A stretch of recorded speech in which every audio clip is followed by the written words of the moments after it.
noite! Buenas noches! Sejam mais uma vez bem-vindos ao Beyond the Cave. Para além da caverna. Mais uma segunda-feira, meus amigos. Chuvosa, hein? Hoje temos um convidado especial aí. Vamos conversar de muita coisa, especialmente de política. Isso aí. Mas antes de apresentá-lo devidamente e fazer as honras, a gente tem algumas coisinhas que Arroba Beyond the Cave PDC, Muito. por favor. Pô, Tamo em tudo, tamo em tem tudo. velocidade boa. Insta, Face, Twitter, tamo no OnlyFans, tamo em tudo, velho. É só entrar, se inscrever, apertar o assinaleta lá, Isso né? aí. Por favor, Por favor, façam isso. aperta a sinaleta pra nós. E além disso, a gente tem uma outra coisa. Você lembra o que é, William? Outra coisa, não? A outra coisa A outra você não lembra, né? Não lembro. É o apoia.se Apoie. /Beyond, meu Apoia amigo. nós. É que outra coisa foi tão genérico que eu não me encontrei. Tá certo, tá justo. Tá justo. Você sabe quanto que é, pelo menos? Pode falar pra galera aí? R$20. R$20 por mês. O que ganha, Camarão? Ganha essa camiseta? Ganha que mais? camiseta, ganha participação no grupo, ganha fazer pergunta, ganha vir ao vivo, ganha conhecimento, ganha vida boa pra Ganha todo vida mundo. boa e tá acompanhando ao vivo agora aí a galera. aí. Então quem tem o link... Por favor, é a hora. Ver ao vivo, não tem isso que aí. esperar a edição e tudo Bora, isso. Então, bora. fica a dica. Meu querido Kaique Mafra, boa noite antes de apresentá-lo e muito obrigado por ter vindo aí. Boa noite, prazer imenso estar aqui com vocês. Vamos pra cima. O prazer Isso é aí. todo nosso. Saúde, né? Saúde, viva. Aê, boa. Cheers. Aê, boa, garoto. Bueno. O Kaique Mafra tem 28 anos, graduando em Ciências Públicas na Getúlio Vargas, aqui pertinho de nós. Foi candidato a vereador em 2020, né, com 12 mil votos aí, ficando como suplente no mandato. Isso. Certo? Influenciador digital, apoiador assíduo do Bolsonaro, se define como cristão a favor da vida e da família. E no momento ele é candidato a deputado estadual aqui em Isso São aí. Paulo pelo Republicanos, certo? Isso. E fez uma coisa que muitas pessoas gostariam de ter feito, que foi lá chamar o Lula de corrupto na cara dele. Então, obrigado por isso. Essa parte já nos toca muito. A gente já fica muito feliz. E obrigado mesmo por ter vindo aqui, que isso é mais importante do que xingar o Lula, velhinho. Isso aí. Cara, a gente sempre começa de uma forma com todo mundo que vem aqui. A gente gosta muito de filosofia, de uma vida examinada, a gente se apoia em vários pilares, dentre eles o platonismo, o estoicismo, o epicurismo, o conservadorismo, o humanismo cultural. E a gente sempre interroga uma coisa: o que é a vida boa?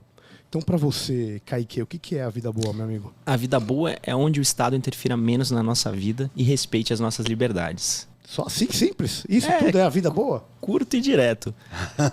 O Estado interfira pouco, é isso? Exato. Quanto mais o Estado interfere, geralmente a gente tem mais problemas, assim, em todos os setores. Já que você foi para esse lado, aonde você acha que o Estado deve interferir? Ou se é que existe algum lugar? Cara, eu acredito que ainda assim deve existir o Estado. Não sou completamente contra a abolição dele, né?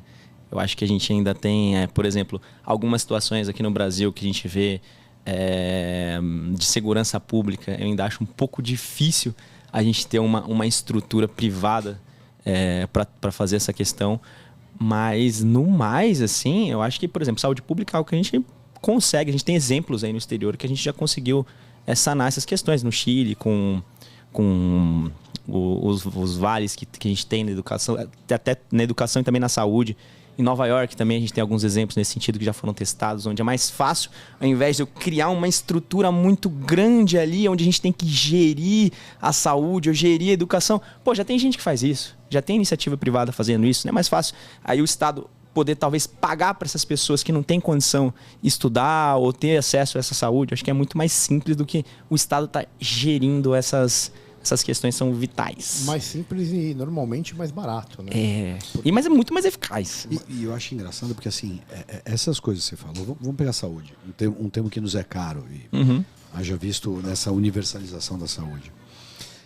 O setor privado já transformou um certo atendimento em commodity. Então, quando você compra, por exemplo, horas trabalhadas, horas de cirurgia, você consegue precificar isso. Então é um commodity. Então é que nem comprar commodity. Quem faz melhor commodity?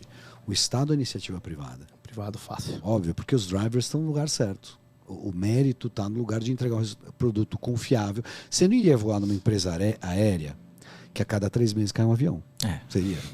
Não. Cadê essa empresa que faz isso? Ela morreu. Ela deve ter existido. E ela teve uma vida de 2 anos. Até a hora que ela morreu. E morreu porque estava caindo avião. imaginando, né? Então, quando vira commodity assim, fica fácil você ir para a iniciativa e falar, quero transporte aéreo. O Estado não tem que ter avião. O Estado teria que ter avião. Entende o que eu estou querendo dizer? Sim. Frota de carro é a mesma coisa. É o que todo mundo tentou falar. A gente ainda tem motorista. No mundo do Uber, mundo uberizado, como é que ainda tem carro oficial e motorista que renova a frota? Isso é bem tosco, assim, até Que a gente tem que pagar a frota de carro com motorista para o setor público. Aonde eles são tão excelentes? Aonde eles entregam um resultado tão positivo que eles merecem essa benesse? Você daria isso para o seu funcionário? Seu resultado é essa porcaria, mas eu vou te dar um carro zero com motorista para você ir para lá e para cá. Para continuar fazendo merda. Difícil, bizarro, né? bizarro. Sabe o que eu queria aproveitar o teu ensejo, que me pareceu que você disse o seguinte, e fazer a pergunta para o Kaique, que essa ineficiência decorre, uma boa parte dela, por causa do burocrata político que está ali atrás dela. Porque é ele que acaba minando essa tal meritocracia que no privado você teria com uma excelência maior. O que você acha disso? É aquela famosa estabilidade do setor público, né? Que a gente tem, que deixa os serviços de uma certa forma sempre mais ineficiente. Com a motivação que uma pessoa tem ali para estar trabalhando, para estar melhorando o seu desempenho, é praticamente nula. A promoção que geralmente você tem dentro do setor público é por tempo que você está trabalhando lá. Não é porque você trabalhou melhor, porque você produziu mais. Se você produziu mais, você produziu menos, você ganha a mesma coisa. Então, acho que parte do problema está dentro dessa estabilidade aí, estabilidade dentro do setor público que a gente vê. Eu acho que é tão horrível, e é verdade o que você está falando, que isso persiste, inclusive, na aposentadoria. Porque a previdência do setor público não é a mesma previdência do setor privado. Jamais. Então, isso não para aí que você está falando. Antes parasse aí. Pense no custo previdenciário de toda essa malha de servidores. Que não, e é dureza de falar assim, mas eu trabalho a mesma coisa no setor privado, então, mas você não tem o mesmo benefício. Não, e inclusive você ganha 3 vezes menos. É isso. Então, eu não sei como é que você vê como consertar isso, ou como, pelo menos, endereçar o assunto, colocar o assunto no lugar certo. Isso, assim, só voltando para uma mentalidade talvez um pouco brasileira, só reiterando um pouquinho, é coisa que minha mãe me fala, que minha avó sempre me falou, filho, faz um concurso público. Isso é muito comum aqui no Brasil. Parece que o vencer na vida, ou a vida boa, que nem vocês colocam ali, é você ser funcionário público. É isso que a gente tem visto, é isso que foi até ensinado para mim, ensinado para muitas outras pessoas. Não é vamos empreender, vamos produzir, vamos criar riquezas. Não, tenta fazer um concurso público, passa aí que você basicamente garante essa famosa vida boa, né? E vida estável, essa estabilidade aí que é um tanto quanto injusta, de certa forma, né? Mas agora, como a gente combate isso, é com políticas públicas, muitas das vezes, fazendo enfrentamento e enxugando essa máquina estatal. Eu acho que é o principal ponto que a gente tem que fazer aí, é eleger pessoas, através da política mesmo, política eleitoral, em que a gente possa ter cada vez mais pessoas com essa visão de mundo, em que a gente possa ir aos poucos enxugando. É um trabalho gradativo. Você falou de visão de mundo, excelente. O Kant tinha uma frase que era o seguinte: o homem precisa de um senhor. Ou seja, na ordem estatal, ou melhor, na vida pública, existe um processo de hierarquização por necessidade. Você vai chegar, em um dado momento, na ponta de uma pirâmide, que é um administrador fundamental, que historicamente é o Estado. E o Estado funciona tanto como um agente racional, como também agente de um bem que é racionalmente exercido, como se ele fosse fundamental em termos de um ponto de vista absoluto dos nossos problemas. E recentemente a ciência toma cada vez mais o lugar do Estado, ou seja, a ciência é uma teoria de Estado muito nova. Essa é uma ideia interessante. Mas Pensa quanto o Uber quebrou o sindicato dos taxistas. Quanto que a ciência começa a pautar uma nova ideia de Estado, não ligada à ideia desse Estado hierarquizado. Desculpa, eu te cortei só para te explicar. E de uma política baseada em evidências, conforme o clichê, né? As pessoas falam bastante nisso. Como é que eu posso falar de liberalismo no momento em que a ciência é um instrumento do Estado? Bela pergunta. Tá vendo? Como é que a ciência... Pô, boa essa pergunta, hein? Eu acho que se eu estivesse no lugar do Kaique, eu colocaria como existe um equilíbrio. A ciência ela vai responder muitas coisas, muitos temas, tem muita outra coisa que a ciência não vai chegar. Se você for pautar puramente essa política pública só na ciência, eu diria que você vai esquecer, por exemplo, da economia, que é uma ciência social e não é uma ciência natural. Deixa eu pegar uma coisa, pegar mais uma cancha aqui. Pegar a cancha. Da liberdade, que é a essência do homem, que mas é o que ele falou. Eu acho que tem uma coisa interessante aqui. Eu tô com uma diferença razoável de idade pro Kaique. E o ponto é, as próximas gerações vão usar cada vez mais redes sociais para fazer política, por exemplo. E vão interagir, vão precisar da tecnologia para poder viver num ambiente mais urbano, cada vez mais urbano. Minha pergunta para você aonde você vê que as próximas gerações vão usar coisas como a internet para fazer política? O deslocamento do campo para a política na internet. Hoje já é realidade. Você pode ver quanto tempo, por exemplo, a grande parte do brasileiro passa nas redes sociais. Pelo que o último estudo que eu vi, a gente passa uma média de 12 horas por dia. É muito tempo. Isso aí eu tô contando o WhatsApp, tá? Que também é uma rede social e que toma muito tempo. Então, acredito, assim, você acha que uma pessoa, na hora de você conseguir o voto, na hora de você formar a sua opinião, na hora de você ir lá escolher o seu candidato, ela vai ter a melhor aderência vendo um papel na rua, pegando ali, ou na internet, onde ela passa mais tempo? Ali onde a gente tem um canal mais fácil para se comunicar, mais fácil de expor as ideias. Tudo bem que a gente tem alguns determinados problemas nas redes sociais. Eu, por exemplo, já passo por Shadowban, tem conteúdo meu que ele é filtrado, digamos assim, né? Pelas redes sociais. Eu já tive meu Instagram deletado de forma sumária pelo próprio Instagram ali, sem eles alegarem o que eu tinha cometido. Só falaram que infringia as normas da comunidade, mas não falaram qual conteúdo. Tribunal secreto. Começa assim. A Inquisição começa assim. Uma inquisiçãozinha, uma censurazinha ali.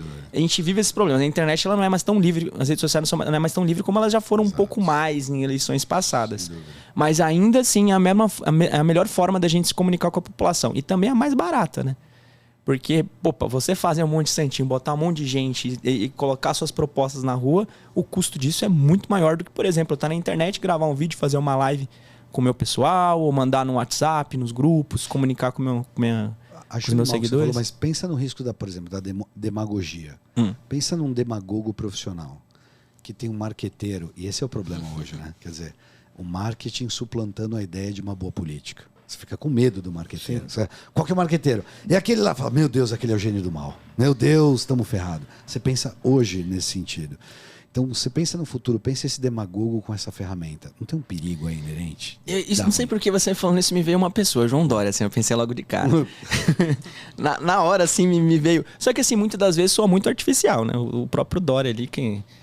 Eu tenho medo do Dória 2.0, então. Porque o Dória vai inspirar outros caras que se veste que nem ele, que usa roupas mais slim, que nem ele.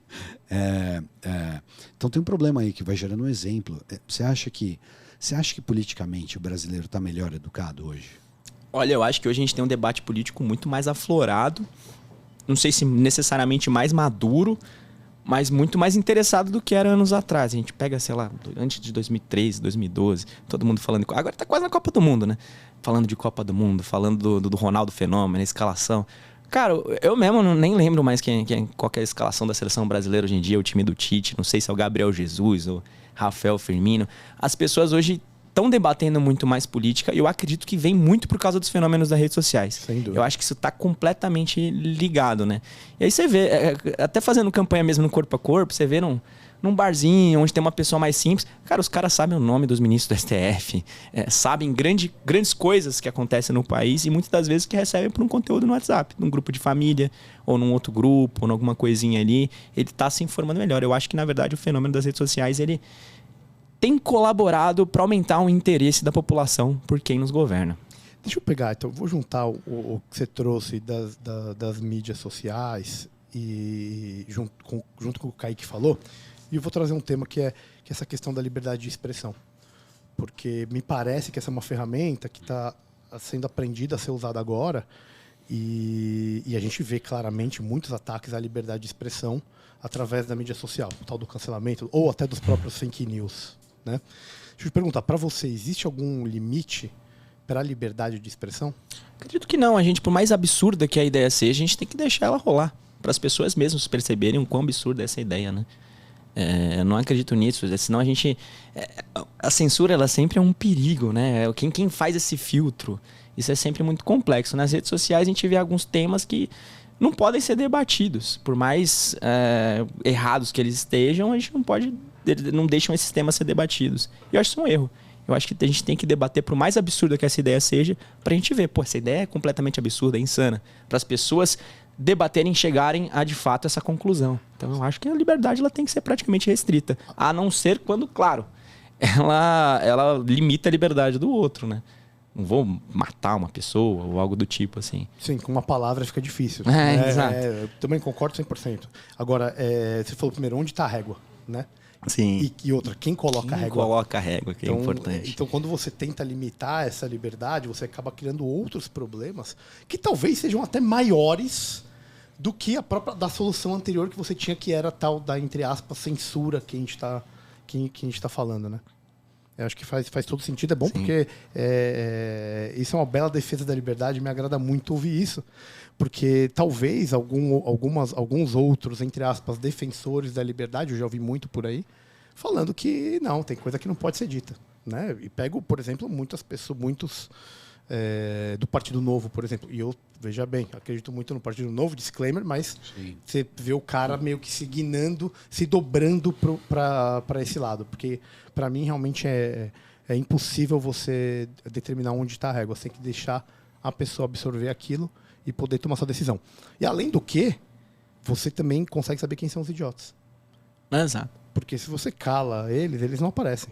Eles vão ficar escondidos. E aquela ideia subversiva, queria aquele underground, muitas das vezes é um problema também, né? Sim, sim. Você não consegue saber quem é quem, né? Se você impede ele de falar. Se o cara vem e tem uma fala extremamente racista, nazista, cara, eu quero que esse cara se apresente de alguma forma. Eu não quero que ele esteja intocado lá, construindo as ideias dele. Não, é que ele fale e que a gente saiba quem ele é.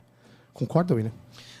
Sim, é que eu acho que hoje o problema da liberdade de expressão termina falsificando o que de fato acontece, né? Porque o problema não é o que eu estou falando. O problema é que existe uma população que despertou para um certo projeto de poder, uma população que está procurando informação e eles estão se manifestando. E essas pessoas, para quem não interessa isso, Alexandre de Moraes, Barroso, eles começam a cancelar essas pessoas por meio de sentenças e usam o aparelho público. Porque ninguém está falando merda. Ninguém está sendo racista. Ninguém está sendo nazista. Nem o monarca. Sim. É pior ainda. Exato. E ainda assim o cara é cancelado, processado. Quando não preso, que nem Daniel Silveira. Enfim, por ter sido só um monstro. Ser idiota não é crime. Exato. É isso. Né? É isso. As pessoas ainda têm o direito de ser idiota. Exatamente. Aliás, eu só vou saber, voltando aqui no que a gente estava falando, acho que foi o Kaique que falou, a gente só vai saber, ou você, Reginho, a gente só vai saber quem é idiota na hora que ele falar alguma idiotice. Porque senão você não tem como saber quem é idiota. Não tem. Exato. Então, se você não tiver um debate assim, como é que você vai para onde? Mas tem um voluntarismo perigosíssimo, um estado de exceção hoje em dia. Existe um estado de exceção no Brasil, um estado de exceção jurídico. Não há dúvida. Quando o cara é a vítima, o julgador, o júri, e se apela para ele de novo, Exatamente. Não tem revisão judicial, acabou. Isso é um estado de exceção. E é engraçado que tem a invenção de um inimigo. Eles inventaram um grande inimigo chamado fascista. Isso. O fascista. E é um espantalho que eles vão batendo e que sou eu. É isso. É você, entende? Em última instância. Mas não existe esse inimigo. Ele é só um pretexto de uma ditadura de toga. É você que estava pagando os impostos e através desses impostos os salários deles, esperando que eles fizessem um bom trabalho. Mas não fazem. Não tem nada, pelo amor de Deus. Eles se dispõem agora a fazer outro trabalho. Eles estão querendo imitar uma geração millennial. Agora nós queremos mudar de profissão. Agora nós queremos ser juiz e legislador. Nós queremos fazer um combo. Dá para fazer? É isso. O juiz... Só temos 2 poderes. Eles tiraram. O MP é o 4º poder, mas em vez de ser a divisão dos 3 poderes, só tem 2 agora. Um pegou o outro e se prepare o outro, hein? Porque se deixar, eles pegam tudo. E o que é mais absurdo é eles proibiram o bom senso. Não é que eles proibiram a mentira, eles proibiram o bom senso. Exato. Se você raciocina bem, você vai falar, tá errado. Porque o certo é você ser de uma jurisprudência sentimental. Se você não for um grande sentimentalista, então você só pode ser canalha. Né? Parece que o bom senso está Está proibido por lei. Vamos mudar o assunto, que senão quem vai ser cancelado é nós. Vou cair a live. Quem vai ser Xandão manda tirar a live. Xandão, xerife. É que a gente não chega em muito, mas vou te falar que se bobeasse, ia mesmo. Xerife. Deixa eu perguntar uma coisa. É bem claro que pelas redes sociais, as coisas do seu site que eu vi, e até pela sua própria definição, que você se considera um conservador, certo? O que é o conservadorismo para você? Como que se define o conservadorismo e como que a gente pode aplicar ele na prática? Tá, vamos lá. Só voltar no... Eu sei que você falou para trocar o assunto, não, mas beleza, bora. Só para voltar um pouquinho. Porque às vezes, assim, eu sei que vocês falaram do STF, etc., mas também tem das próprias Big Techs. A gente tem essa censura também vinda. E não é mais de forma velada, não. Ela já é de forma grosseira, né? Infelizmente, derrubaram meu Instagram ali. O próprio Instagram deletou meu Instagram no começo. Acho que foi um presente de aniversário, em março, que eu ganhei do Instagram. Aí eu processei, entrei na justiça, ganhei no Instagram, tirei um dinheirinho ali e meu Instagram voltou, né? Mas assim, muitas das vezes que a gente tinha falado, não importa o que você fala, mas importa quem fala.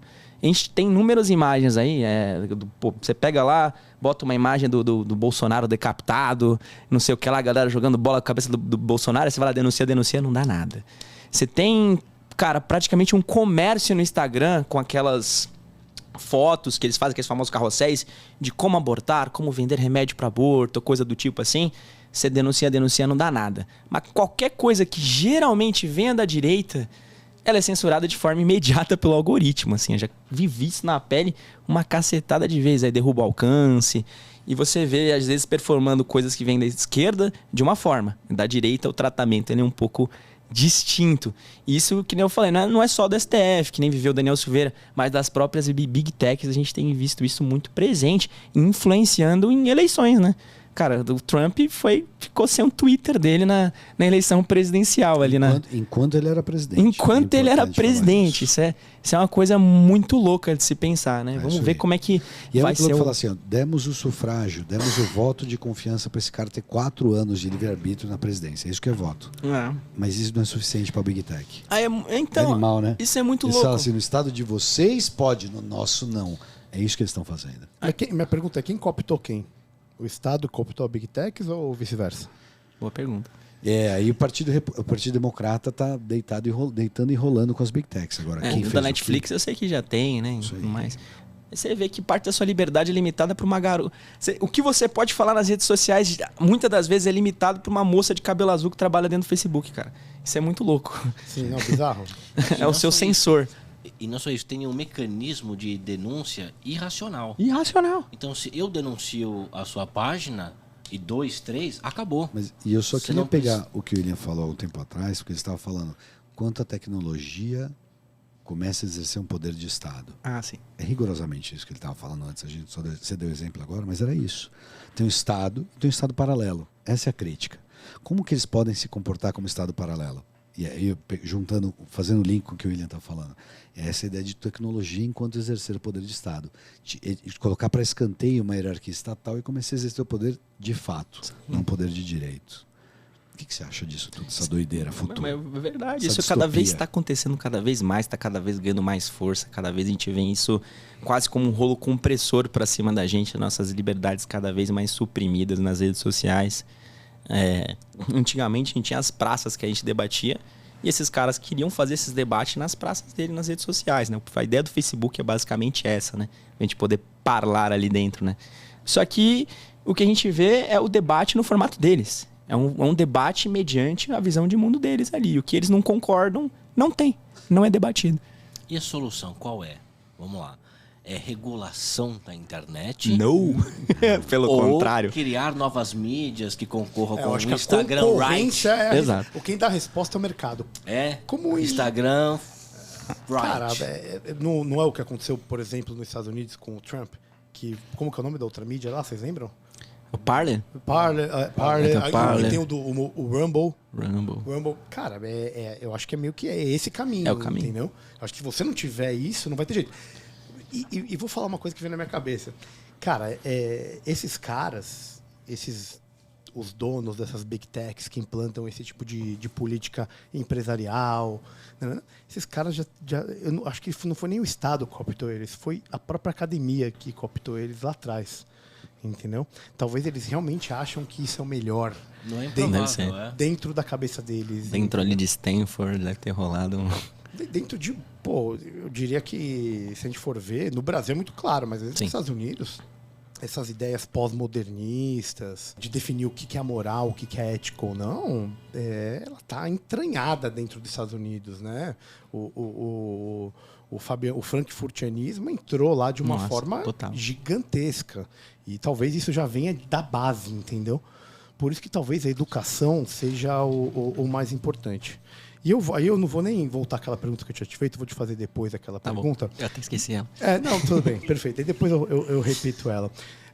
E eu quero falar de educação, já que trouxe, Educação. vou botar. Como que você pretende fazer, utilizando a praxis mesmo, para combater a ideologia de gênero, que é uma coisa que a gente está falando de frankfurtianismo, né? Sexualização infantil, toda essa desconstrução da moral, né? Essa relativização da moral que a gente vê hoje nas escolas estaduais, por exemplo. Isso é muito legal. Até porque, por exemplo, a principal bandeira minha, na verdade, tem a ver com um problema que você falou nos Estados Unidos, que é um problema que a gente tem aqui, é um problema que tem no mundo inteiro. Que a gente tem, de fato, uma doutrinação ideológica em sala de aula. A gente tem muito... não é nem um debate político, é de fato a doutrinação, né? E eu, assim, como eu comecei a me interessar por política, eu caí que ali em 2013... Eu tinha recém saído do colégio, tinha entrado numa faculdade de Direito. Vou até falar o nome dela, não tem problema. É a Universidade de São Judas. Sim. E eu comecei a me interessar por política. Isso é um pouco do como eu comecei assim, na política de fato. Né? Não a política institucional, mas a gostar do assunto em si. Aí eu na época tinha aquelas manifestações de 2013 dos Black Blocs, não sei se você lembra. Não vai ter Copa, teve. Mas enfim, aí durante esse momento tinha muito quebra-quebra em algumas manifestações. Ainda tinha quebrando, depredando patrimônio público, depredando também agências do Itaú e etc. E dentro da faculdade, eu cursava Direito, eu estava no segundo período de Direito, e tinha um debate sobre se era legítimo a gente fazer esse tipo de manifestação, de quebrar... com quebra-quebra e etc. Na época eu não tinha muito... ainda não tinha me interessado muito por política, não tinha estudado algo sobre isso. Eu só tinha uma visão de mundo que foi passada pela minha família do que é certo e do que é errado. Que eu acho que muitas pessoas aqui no Brasil têm uma visão um pouco mais cristã, talvez, disso, né? Enfim, e eu me posicionei na época contra, falando que, cara, é errado você fazer a manifestação quebrando patrimônio público. Você quer se manifestar, beleza. Mas não lese a liberdade alheia, não quebra a propriedade de alguém que trabalhou para construir aquilo, não achei certo. Aí na sala de aula a gente via, claro, tinha aquela patotinha menor, né? Mais organizada, de esquerda. Hoje agora até entendo, pô, era gente do PSOL, né? Então mas na época... Então tava bom, porque na minha época a patotinha pequena era de direita. Não, mas assim, não tinha a massa era de esquerda, galera de direita, assim, mas porque a galera nem sabia o que era direita e esquerda, nem eu sabia também. Eu sabia uma coisa que eu achava que era certo e errado, mas não me considerava nem de direita, nem de esquerda, nem nada. Mas assim, você tinha uma patotinha pequena, organizada de esquerda ali dentro. E muitas pessoas até eram de direita, mas não se identificavam. Era a galera tá de saco cheio, só quero fazer a faculdade, ou ir pra festa, beber cerveja e tudo mais. E, cara, a galera me destruindo, falando um monte, essa galera organizada. Aí eu vi que tinha respaldo de professores para aquilo. É isso aí. Aí eu, caraca, que coisa muito doida, velho. Aí eu comecei, depois que eu me posicionei nisso, começou a ter outros debates.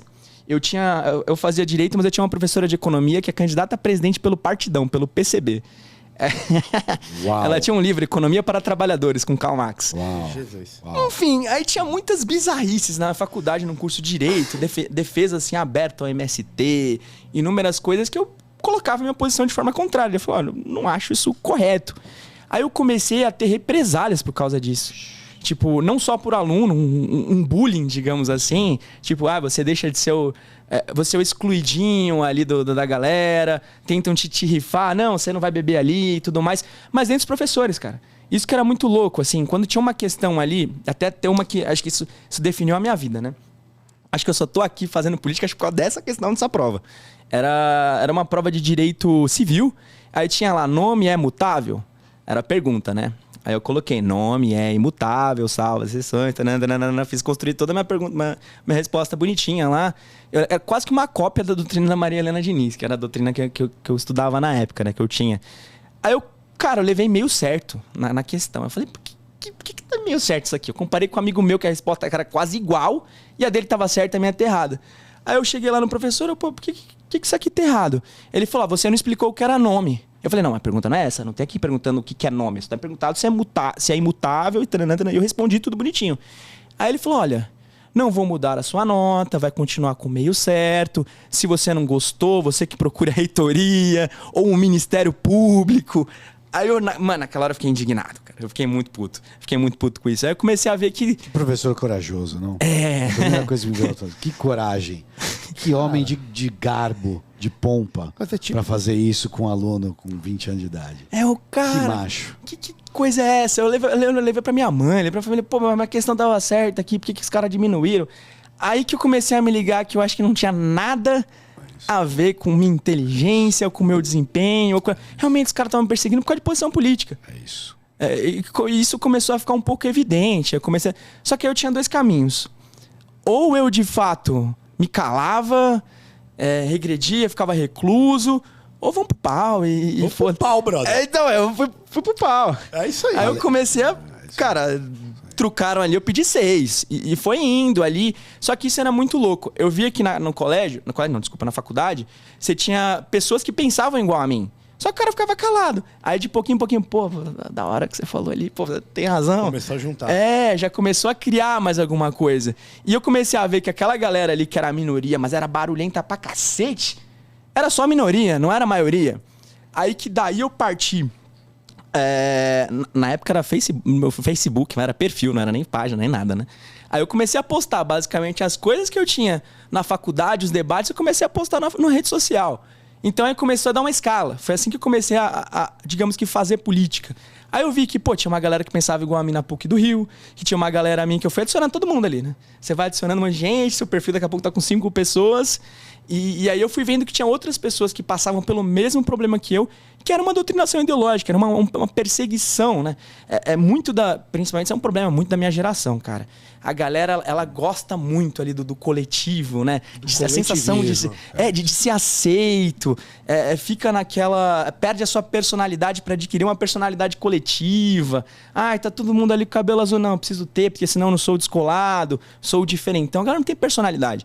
É muito difícil você romper essa espiral do silêncio, ainda mais na época de faculdade, que você tem ali os seus desejos, que você tem ali a sua vida social, que você quer...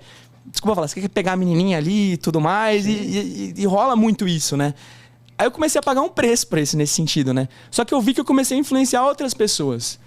Isso era muito da hora. Foi daí que eu comecei de fato... galgar ali na política, porque aí começou a ganhar uma proporção maior, comecei a fazer uma outra coisa ali, começou a ter mais compartilhamentos na época da minha página no Facebook, depois do meu perfil, que depois meu perfil transformei em página, e assim foi indo naquela época.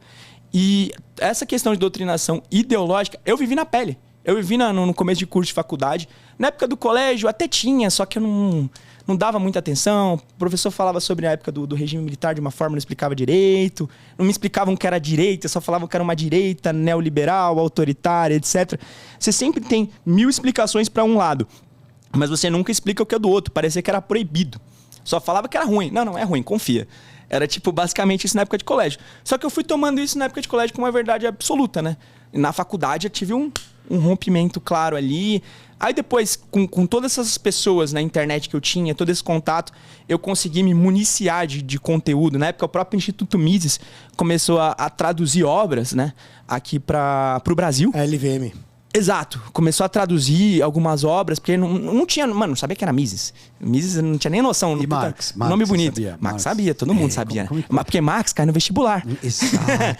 Conhece um monte de nome de esquerda, nenhum de tudo, direita. aí tem tudo. De esquerda você cai na prova, você é obrigado a saber. Já Mises ou qualquer outra, Hayek, você não tem contato com isso. E através das redes sociais, mais uma vez, a gente voltando naquele assunto, foi graças às redes sociais que a gente conseguiu ter acesso a esse tipo de conteúdo. Começaram a traduzir essas obras. Eu lembro que tinha um livro que era As 6 Lições de Mises, foi um dos meus primeiros contatos ali. Que ano que era isso? Só pra eu ter uma ideia. 2013, 14. Olha lá, tô te falando. A maior formadora de liberais desse país chama-se Dilma Rousseff. E, ó, ele começou... É o maior karma da esquerda. E olha que loucura, ele começou a ter contato com isso em 2013, 2014, e hoje As 6 Lições do Mises é o livro de economia mais lido no Brasil, cara. Você vê, né? Que legal. Como um trabalho, você plantar a semente e dar o resultado, né? Isso aí. E aí fui muito galgando disso. Depois, claro, fui pra internet, comecei a ganhar mais repercussão. Aí eu entrei em contato um pouco com... Eu ganhei um presente, na verdade, né? Que era um livro, assim, recebi pelo correio do Olavo de Carvalho, que era o mínimo pra você saber, pra não ser um idiota. Foi a primeira obra ali que eu tive de contato. E assim foi... Eu lembro que nem eu tinha falado, cara. Eu li ali um artigo compilado que era um imbecil juvenil. Que era dentro do livro. Eu falei, cara, sou eu. Olha eu aqui como eu era. Olha aqui os meus amigos. E comecei a ver que aquilo era a situação que eu vivia. E isso daí é muito comum. Isso não é uma situação só aqui no Brasil. Você tem nos Estados Unidos, você tem na Inglaterra, você tem em todos os lugares do mundo. Isso acaba depois refletindo, porque essas pessoas com esse pensamento, daqui a pouco estão trabalhando nas Big Techs. São eles que estão lá trabalhando. É a garota que se formou em Stanford e daqui a pouco está trabalhando ali no Facebook e te censurando. Teve um publisher, enfim, que ao tentar, quando foi publicar as obras, uma obra em particular, do Jordan Peterson, o pessoal se revoltou dentro da editora. Falando, é um absurdo, a gente está fazendo isso não representa os ideais. E gera um problema, porque o pessoal começa a achar que é dono da empresa, inclusive, das Big Techs, que é isso que você está falando. A cultura da empresa é tal que eles não permitem hereges dentro daquela cultura. Eles classificam como discurso de ódio. Você é algofóbico. Você é fill in the blanks fóbico. Tem um espacinho, você bota o que você quiser. Alguma coisa é fóbico. E a sua violência de alguma forma. É uma violência doméstica, uma violência política, uma violência ideológica, violência racial. Dê um nome do que quiser. Violence. Não, perfeito. É isso. E eu trouxe isso muito porque assim, é uma coisa que eu sinto na pele, né? Tenho um filho. E eu tive que mudar meu filho de escola exatamente por esse tipo de coisa. Por isso que eu quero saber, na prática mesmo, quando você chegar lá, na Lesp, quando você estiver lá, no ano que vem você vai estar lá na Lesp, vai ser aquela coisa maravilhosa, a gente vai estar contigo lá, te apoiando, mas como que você vai fazer? Então vamos lá, essa era a parte 2. Eu ia chegar lá. A forma mais prática, assim. Infelizmente, deputado estadual, você é muito limitado no que você pode fazer. O poder é muito concentrado em Brasília, acho que muita gente sabe disso, e o deputado estadual ele pode até propor algumas coisas, mas ele depende muito também da ferramenta da questão do governador. Caso eu tenha um governador alinhado, por exemplo, o candidato do meu partido, do meu partido, que é o Tarcísio de Freitas, ganhar, onde eu já conversei com ele sobre isso, tem uma ferramenta que eu quero criar que é uma espécie de disque denúncia, assim como você tem um 90, só que para doutrinação ideológica. Você que é um aluno, você que sempre tem aquela relação de hipossuficiência com o professor, né? Então o professor, ele é o centro das atenções na sala de aula. E muitas das vezes ele humilha o aluno por conta disso, e o aluno ele se sente ali sem ferramentas, não sabe como se defender, não sabe se pode pegar uma câmera ou não sabe se grava o professor ou não. E se ele fizer isso, para onde que ele vai mandar, para onde que ele vai denunciar? Então a ideia é criar um aparato público, de fato, um disque denúncia, seja por um aplicativo ou por um número normal mesmo, onde pais e alunos possam denunciar doutrinadores. Que não são professores, são doutrinadores, pessoas que ficam ali. Eu não tenho nada contra debater política, acho saudável debater política em sala de aula. Agora, o que é complicado é você ter um professor ali numa aula de português falando faz o L, punindo alunos por posicionamentos ou algo nesse sentido, né? Então, de forma prática, o que eu quero fazer é isso, é um disque denúncia, é o disque doutrinação ideológica, que eu acho que a gente pode levar aqui pro governo do estado, se eu for eleito, e se o Tarcísio também foi eleito, porque o deputado estadual sozinho não consegue fazer isso, mas com a ajuda do governador acho que dá pra gente fazer e resolver parte do problema, né? Agora, a questão que fica, porque eu traduziria a sua questão de outro modo, assim, do seguinte modo: existe um projeto de direita para o Brasil ou a gente está só tematizando questões pontuais? Por que eu estou perguntando isso? Porque tem uma outra pergunta por trás dela que é a seguinte: é possível que exista uma esquerda ou ela tem que ser destruída necessariamente? Um projeto de direita no Brasil, acho que ela é extremamente desorganizada. Até uso essa analogia, né? Assim, você tem uma esquerda, um movimento coletivista, até a forma que eles se organizam, assim, parece que é um táxi, né? E a direita é o Uber, é um negócio bem descentralizado, onde muitas das vezes algo não está completamente organizado de um lado com o outro. É um negócio que fica brigando entre si, que não tem um discurso de forma, não tem uma sintonia, né? Que nem você pega o granchismo. O cara, ele sabia diferenciar que é um inimigo pontual, que é inimigo de fato. A direita ainda não adquiriu essa maturidade. E a direita no Brasil, que a gente vê, é uma coisa nova. ela não nasceu há 30 anos atrás com uma esquerda, tá ali desde as universidades, desde a época onde a gente teve o regime e tudo mais, tomou as universidades, tomou a mente dos intelectuais. Não, a direita tem aí, cara, 7 anos, 8 anos. A direita, pra mim, a direita surgiu antes. Ah. Tudo bem, assim, eu acho que com representatividade, é o que você quer dizer, né? Porque, pra mim, na Primeira República, que surgiram os movimentos liberais e conservadores no Brasil, que é o que a gente encararia como direita hoje, né? Existe uma história, né, de conservador, óbvio que realmente talvez caiba dentro de uma Kombi, mas existe uma história, até porque senão a gente nem conseguiria falar de conservadorismo brasileiro. Sim. Né? Eu entendo, acho que você quer dizer. É que se popularizou, digamos, de uns 7 anos pra cá. Que entrou pro jogo. Sim. Boa, que mas massificou, né? Então, existe uma massa de direita. Isso. Eu acho que a época da Dilma ajudou muito isso. Ajudou a formar muitos liberais e conservadores no Brasil, inclusive eu. Exatamente. Foi um período muito fértil pra isso. Mas deixa eu só fazer uma pergunta. Que era tudo na prática ali, você via.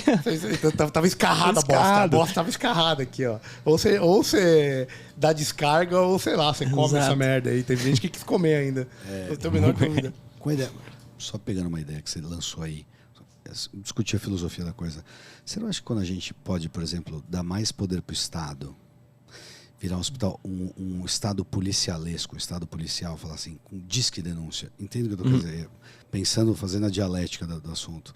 Você não acha que isso quer começar, de novo voltar a dar poder para o Estado, não é uma ação antiliberal, trazer para o Estado, arbitrar o que é o que não é? Entende? No fundo, nós estamos dando poder para o Estado. Tipo, não é mais um DOPS. Exato, senão a gente vira vigilância. o Estado mais policial. Porque, por exemplo, por que eu quero ensejar a pergunta?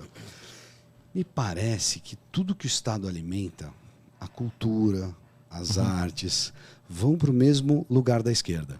Ponto. A hegemonia cultural da esquerda. O Brasil, você diria para mim que o Brasil tem uma hegemonia cultural de esquerda? Total. Total. Indiscutível. Indiscutível. O Ministério da Cultura estava loteado por gente de esquerda ou de direita? Totalmente de esquerda. Totalmente de esquerda. Até mesmo no governo de direita. Sem dúvida. Ainda tem. E o que eu acho curioso, e a gente já teve esse debate aqui, é por que não existe uma estética de direita? Ou uma cultura nesse sentido? Um músico, um arquiteto, um artista plástico. Cadê esses caras de direita? Na sua opinião, quer dizer, o que falta para isso aflorar? Porque, de fato, o ponto que você observou é o debate é desnivelado.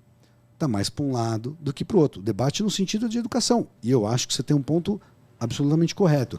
Eu não sei se dar mais poder para o Estado enquanto ele exercer o papel de polícia é uma coisa boa necessariamente. Mas o meu ponto é, por que não surgem essas coisas na direita? Entende? Quer dizer, o que falta para ter o cantor, o Caetano Veloso conservador?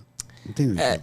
Hoje é muito difícil você formar artistas de direita, né? Hoje você tem um cancelamento muito grande em quem se posiciona dentro desse meio sendo de direita, né? Eu tenho amigos, assim, artistas plásticos, etc., que têm grupos, mas eles se escondem. Eles não podem falar abertamente qual a visão de mundo deles, porque senão eles perdem contrato, porque senão eles não conseguem vender. Amigo meu que também não é contratado em determinado nicho, porque a galera também que consome aquilo não é uma galera de direita. Então, falta a gente, de fato, penetrar nesse meio. Falta a gente formar essas pessoas, né? A gente tem um trabalho muito bem feito hoje, que é o Brasil Paralelo. Puta, boa, bem lembrado. Muito bom. É a única iniciativa conservadora que eu consigo pensar.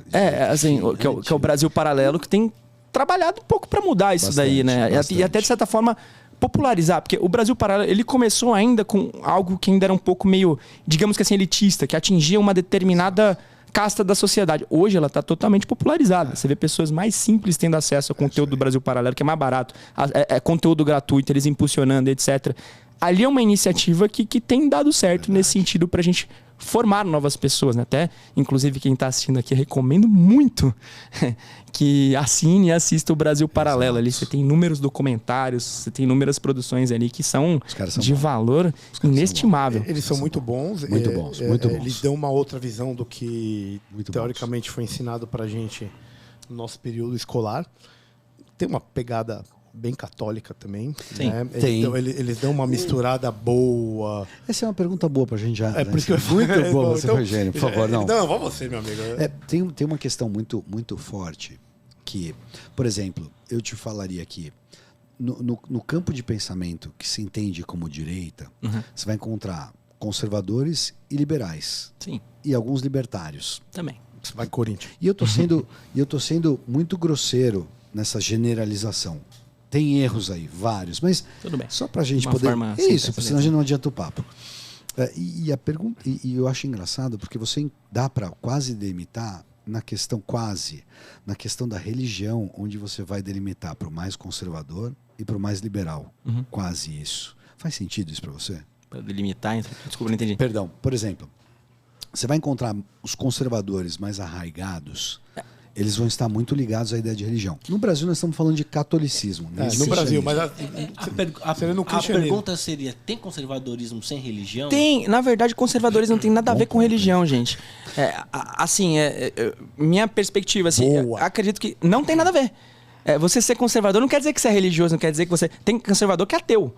Eu acho que uma coisa não tem nada a ver com a outra. Hoje no Brasil, o que é disseminado, a gente tem um conservadorismo a tupiniquim, que é aquela coisa onde o cara ele é cristão, etc. Mas não é isso. Conservador é você simplesmente respeitar as tradições, você querer mudanças graduais e você partir sempre, por exemplo, eu só vou dar um exemplo bem prático. Você partir do costume para a norma e não da norma para o costume. Isso é a minha visão de conservadorismo é essa. Quando você tem, por exemplo, um STF, você tem um assunto, por exemplo, que é segundo o Paraná Pesquisas, né?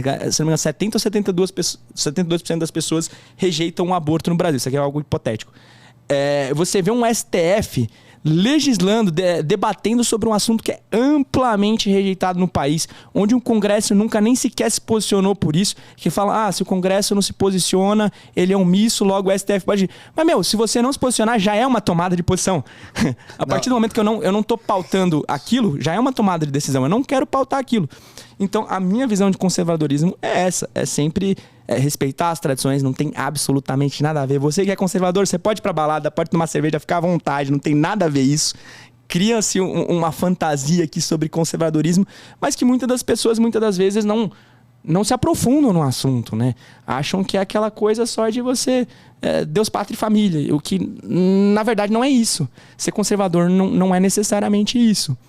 Genial, muito bom. E ele falou um negócio muito bacana que não colocou nos termos, mas ele falou isso diretamente, que é o jeito que as leis são criadas. Uma coisa é uma teoria anglo-saxã que vem da base da disputa entre as pessoas para chegar na lei. E outra é o direito romano, que é imposto de cima para baixo. Então, e quem que são os maiores conservadores do mundo? Mas é difícil colocar isso, porque esse direito romano, num certo momento, foi ele que brilhou. Não duvido isso, eu tô falando que é a isso que eu tô querendo dizer. Sim, mas e tem sua praxis também, não tô dizendo que não tem sua praxis. E foi altamente conservador. Exatamente, esse é o meu ponto. Foi altamente conservador. Mas deixa eu só voltar. Mas pode virar uma ferramenta coletivista, muito mais facilmente que o outro. Essa que é a grande diferença. Porque se você vai criar tudo de cima para baixo e não deixar derivar dos costumes, é muito mais fácil de ser manobrável. Mas você pega o Brasil, que os costumes são jeitinho brasileiro, e a gente fundamenta nisso, não deu em nada. Perfeito. E aí? Não, tudo bem. Você entendeu? Você está pegando um exemplo bom, mas tem um exemplo ruim. Esse é meu ponto. Não, tem um exemplo pegar esse baseado nos costumes brasileiros e deixa assim, nunca vai ser diferente. Existem maus costumes. Mas calma aí, mas os bons costumes brasileiros foram deturpados há muito tempo atrás. Mas essa história da degeneração é um negócio que não funciona. É isso que eu estou querendo dizer. Não, se a gente só basear só nos nossos costumes... E eu não estou defendendo aqui o Ordem e Progresso da Bandeira. Eu sou crítico a isso. Veja bem, eu não estou baseando só nos costumes. Não é isso que eu estou querendo dizer.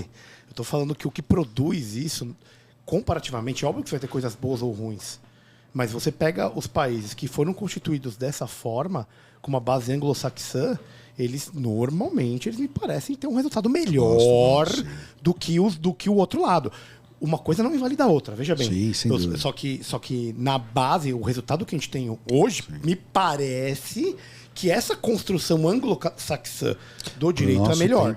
Para o nosso tempo, sim. Para o nosso tempo. Não, perfeito. Para o nosso tempo, sim. Nosso tempo, sim. Porque, enfim. Mas deixa eu só voltar. A gente estava falando um pouco de religião e conservadorismo. Embora eu concorde integralmente com o que você falou, Kaique, eu lembro que todo movimento que se diz conservador, a marcha de Deus e a família para não sei o quê. Aí Deus acima de tudo. Brasil acima de tudo, Deus acima de tudo. Muito obrigado. Eu volto a dizer para você que é quase que indissociável toda vez que a ideia de conservadorismo ressurge, ela ressurge ligada a uma ideia teológica. É isso que eu estou querendo dizer. Eu não estou falando só do Deus cristão, mas a necessidade de ter uma regra. E essa regra é fundamentada num ser supremo. É isso que eu estou querendo dizer enquanto conservadorismo e religião, que era isso que o William estava falando. E tem uma pergunta boa aí. Essa pergunta não é boba, porque esse conservadorismo de matriz religiosa era de um mundo em que a religião era o fundamento. É isso que eu estou querendo dizer. Eu vivo no século XXI, onde a religião não é mais o fundamento. Isso. Como que eu faço para ser conservador nesse ambiente niilista? É isso, porque tem um niilismo aí, entende? Tem a ideia de que nós estamos substituindo a divindade pela ciência, que é o que a gente estava falando aqui agora. Mas eu achei engraçado, quando você falou de família, e você falou muito bem, que eu gostei bastante de família, essa família era sempre a ideia dos deuses do lar, do fogo do lar, que era o que a gente estava falando agora dos deuses manis, dei manibus dos romanos e dos gregos. Eles tinham o fogo do lar, aquilo que era a religião de todo mundo, os deuses dos nossos ancestrais. Os costumes dos nossos ancestrais são indissociáveis dos deuses dos ancestrais. Entende o que eu estou querendo dizer? Não sei se eu tergiversei aqui. Mas era no sentido de falar que eu acho curioso que, por mais que você pense que conservador não precisa de religião, eu não consigo ver conservadorismo sem religião, no sentido prático. Todo conservadorismo ele vai aparecer em lugares que tem uma religião forte. Se for para o Islã agora, se for para o Irã agora, eles vão estar... Os conservadores de lá, como é que são? Mulher tem que usar hijab. Até aquela mina foi morta agora. Vocês estão vendo? Vocês estão acompanhando? Vi. O pau tá comendo lá no Irã. Depois da morte, a menina não quis. Ela foi pega pela polícia moral do Irã. Polícia dos costumes. Você não vai usar hijab? Não vou, vai usar no jogo. Prenderam. Prenderam no dia seguinte e falou assim, então, morreu. Como é que é? Não, ela já não era boa de saúde. O pai dela falou assim, ela nunca teve problema nenhum de saúde. Então, o conservador de lá vai estar ligado a essa ideia que é religiosa. Você não vê o brasileiro ligado, o brasileiro conservador ligado a uma ideia religiosa? Na maioria das vezes. É que nem eu falei de um conservadorismo tupiniquim, é algo bem particular daqui, né? A gente tem, claro, uma população que é muito cristã, é majoritariamente cristã, é muito católica. Agora, aos poucos, a gente está vendo um avanço do protestantismo aqui no Brasil, uma escalada gigantesca. Tem até uma teoria ali que eu discuto com um amigo meu, que daqui a 8 anos, basicamente, vai ter um presidente evangélico no Brasil. A tendência é essa, né? Mas eu acho que é uma questão muito local aqui. A gente tem, de fato, uma sociedade muito cristã, uma sociedade muito religiosa, onde ela se faz muito presente, e é natural que o conservadorismo aqui tenha um pouco de relação com isso. Mas eu não, como eu falei, eu não acho que necessariamente para você ser conservador você tem que ser cristão. A gente tem muitos exemplos aí até. Não digo que essa é beleza, não é ser cristão. Por exemplo, esse conservador, em inglês, ela é WASP. White Anglo-Saxon Protestant. Essa é a definição. E você vai encontrar o alemão também protestante nesse sentido. E eles prezam isso como essência da nação. É isso que eu estou querendo dizer, que eu achei engraçado. Não necessariamente cristão, mas nos lugares que você for, você vai encontrar. No Irã, eles são profundamente muçulmanos. O conservador de lá é muçulmano. Na Inglaterra, o conservador de lá é protestante. É isso que eu estou querendo dizer. Tem uma forte associação. Eu não falo que uma causa a outra. Não, isso seria uma besteira. Mas está associado. Mas está associada fortemente. É isso que me dá a impressão. O Jordan Peterson tem esse discurso que você está falando, né? Porque o conservadorismo tem a ver com a tradição. Isso. Sim. Porra. E a tradição do Brasil é isso que eu estou querendo dizer. Então, e uma pessoa da tradição vai gostar do rito, da moral, da ética, dos costumes. É isso que eu estou querendo. Perdão. Não é isso, né? De que, se tem a ver com a tradição, o Ocidente foi feito por uma religião. É isso aí. Sim, exato. Como é que eu escapo dela agora? Isso, né? Essa é a pergunta. Então, o conservador, aquele que quer conservar os costumes, vai ser os costumes de uma certa ritualística, de vida, de comportamento, de tudo mais. Então vamos falar de um desses costumes. Boa. Aborto. Quero pauta leve. Já virou costume. É uma pauta. Para mim é de vida, mas tem gente que diz que não, né? Existe uma lei no Brasil hoje, óbvio que você não tem nem... Uma súmula, né? Sim. E aonde você tem o aborto liberado em certos casos, né? Sim, caso de estupro, de risco à vida da mãe, né? Isso, e a anencefalia, né? E isso é uma forma de entender esse processo, né? Um libertário diria que o conflito é outro, por exemplo, seria entre o princípio da não agressão versus o princípio da propriedade privada, né? Um conservador vai para a questão da gênese. A partir do momento que aquela semente está lá, ela não deve ser mais, teoricamente, retirada, independente de qualquer coisa. Né? Como que você vê isso? Como você acha que a lei está e como que você enxerga essa questão do aborto? Cara, eu sinceramente acho que no Brasil a legislação ela é suficiente. Ela não deve avançar mais nesse sentido. Eu sou contra o aborto, rigorosamente. Sou a favor da vida e acredito que aquilo que tá ali é um bebê, é uma vida. Não vejo a diferença entre você tá 9 meses ou 3 meses ali. Aquilo já foi gerado. Para mim já é uma vida. Deixa eu te fazer essa pergunta. Contra o aborto, por exemplo, anencefalia. Até a formação do cérebro? Isso. Você segue a regra. Então, anencefalia... No Brasil... Isso, a regra está adequada. Isso, esse acho meu que a gente ponto. não... A regra está adequada. Porque, por exemplo... um caso de estupro... Isso, por exemplo. Sim. Você fala aí, ok. Você vai de acordo com a regra ou você acha que a regra é complexo, assim. Eu acho que a legislação é o suficiente. Boa. Mas vamos pegar um caso polêmico lá atrás. Eu até fui... Boa. É foda, mas eu já fui malhado por isso em 2020. Mais do que pelos petistas? É quase igual até. Só mudava o número de pessoas. Pelo menos um foi um linchamento meio virtual, né? O outro, esse aí foi físico, ao vivo e tudo mais. Mas teve o caso lá da menina que ela tinha 11 anos e tal. E foi ali e teve um aborto, né? Eu esqueci agora quanto tempo que ela tava pra... Muito. Muito. Para além. Já nem mais é um para aborto nascer. Esse é o ponto. Tecnicamente, a partir de 20 semanas ou de 500 gramas, já é um óbito fetal. Você não considera um aborto. E o Reginho é ginecologista, então ele sabe muito bem o que ele está falando. Não, é isso. Então, já é outra coisa. Então, é muito avançado. Desculpa, te cortei. Continua. Tá, agora... Não, então... Aí na época eu tive esse posicionamento, né? Pró-vida e a galera... Mano, uma galera me bateu. Porque também, claro, teve uma galera que foi lá na frente...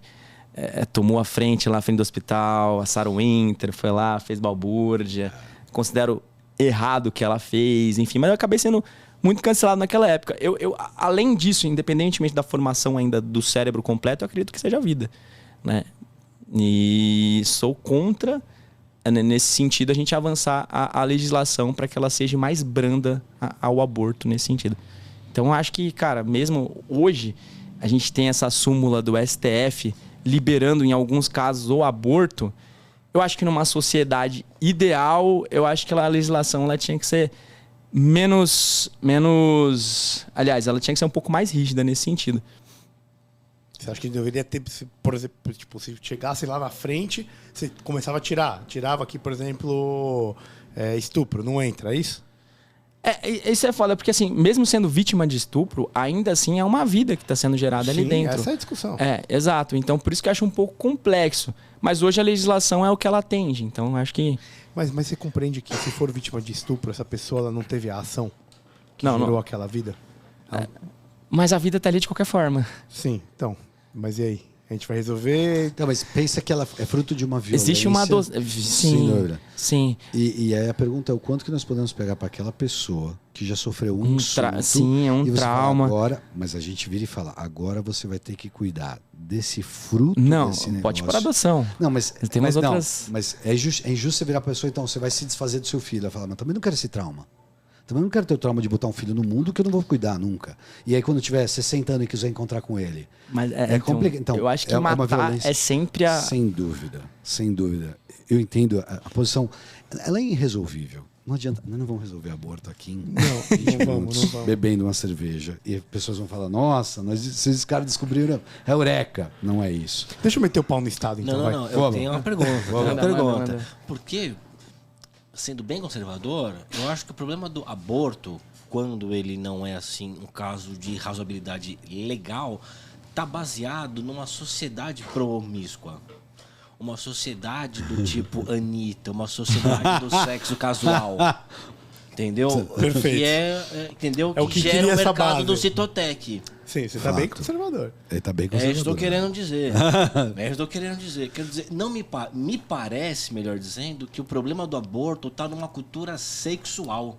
E não no problema moral de o que ela vai enfiar na vagina para matar alguma coisa. Eu sei, mas eu também te falaria que o problema do aquecimento global é porque a gente tem muito transporte, produção de CO2. É diferente. São problemas da modernidade. São problemas da modernidade. E eu senti que você defendeu o seu direito de comer alguém.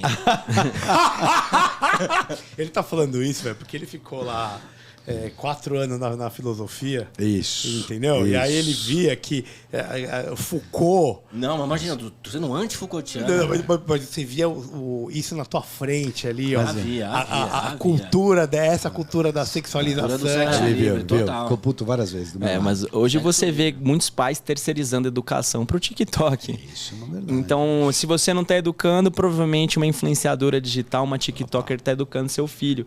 Então isso leva, de certa forma, que nem você está falando, a esse tipo de situação. Realmente a gente tem mais promiscuidade hoje em dia. Geralmente você tem uma putaria maior rolando por conta de que, infelizmente, hoje você tem pais que terceirizam essa educação para a tecnologia. E ali na tecnologia, quem são os atores que estão ali? O que eles pensam? É difícil, às vezes, você fazer um filtro, o pai ter controle ali de tudo que passa na timeline da filhinha ali no TikTok, todas as dancinhas, todos os trends. Tanta verdade que influencia, quer ou não. O nome é influencer, mas eu lembro muito bem quando você é pequeno e você está começando a ter amiguinhos, as mais velhas falavam, cuidado com as influências. Sim. Quem disse que a influência em si só é boa? Exato. A influência é ruim. Mas a gente não julga mais isso. Hoje... A gente só julga como influencer. Aquele que é capaz de influenciar, não está julgando o que ele faz.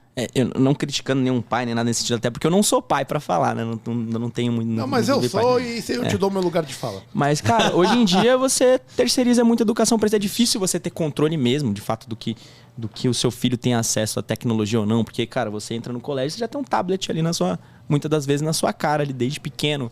Criança hoje já nasceu numa geração diferente, né? A minha irmãzinha, desde pequena, ela já sabe coisas ali que até vezes, caramba, minha irmã já sabe com 4 anos editar no CapCut, sabe? Coisas assim, né? E é difícil você ver o conteúdo que está sendo ali consumido pelos seus filhos, o que você pode orientar e educar. Quais são bons influenciadores e quais que são mais influenciadores.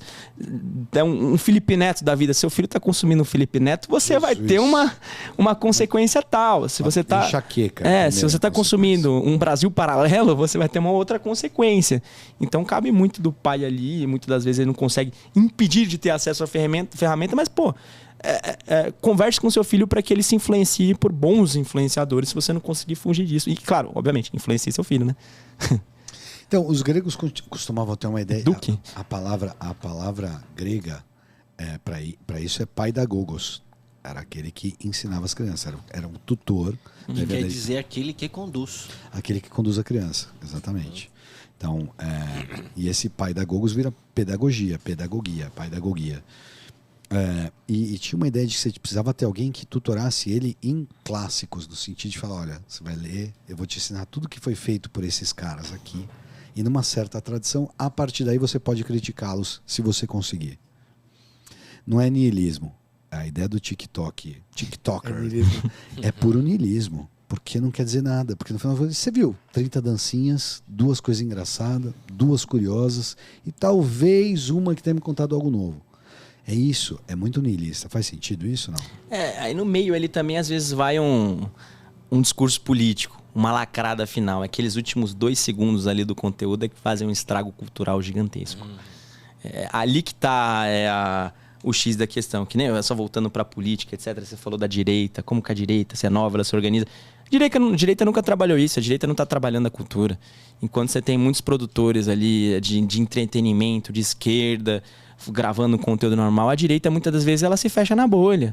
Ela quer falar de, não sei o que lá com o Bolsonaro, não sei o que lá da direita, músicos da direita. Não, fala normal do seu conteúdo e ali depois você pode até emitir a sua opinião, o seu posicionamento, mas fale do seu conteúdo, não fale para uma bolha política, fale para a sociedade, né? Crie o conteúdo para a sociedade.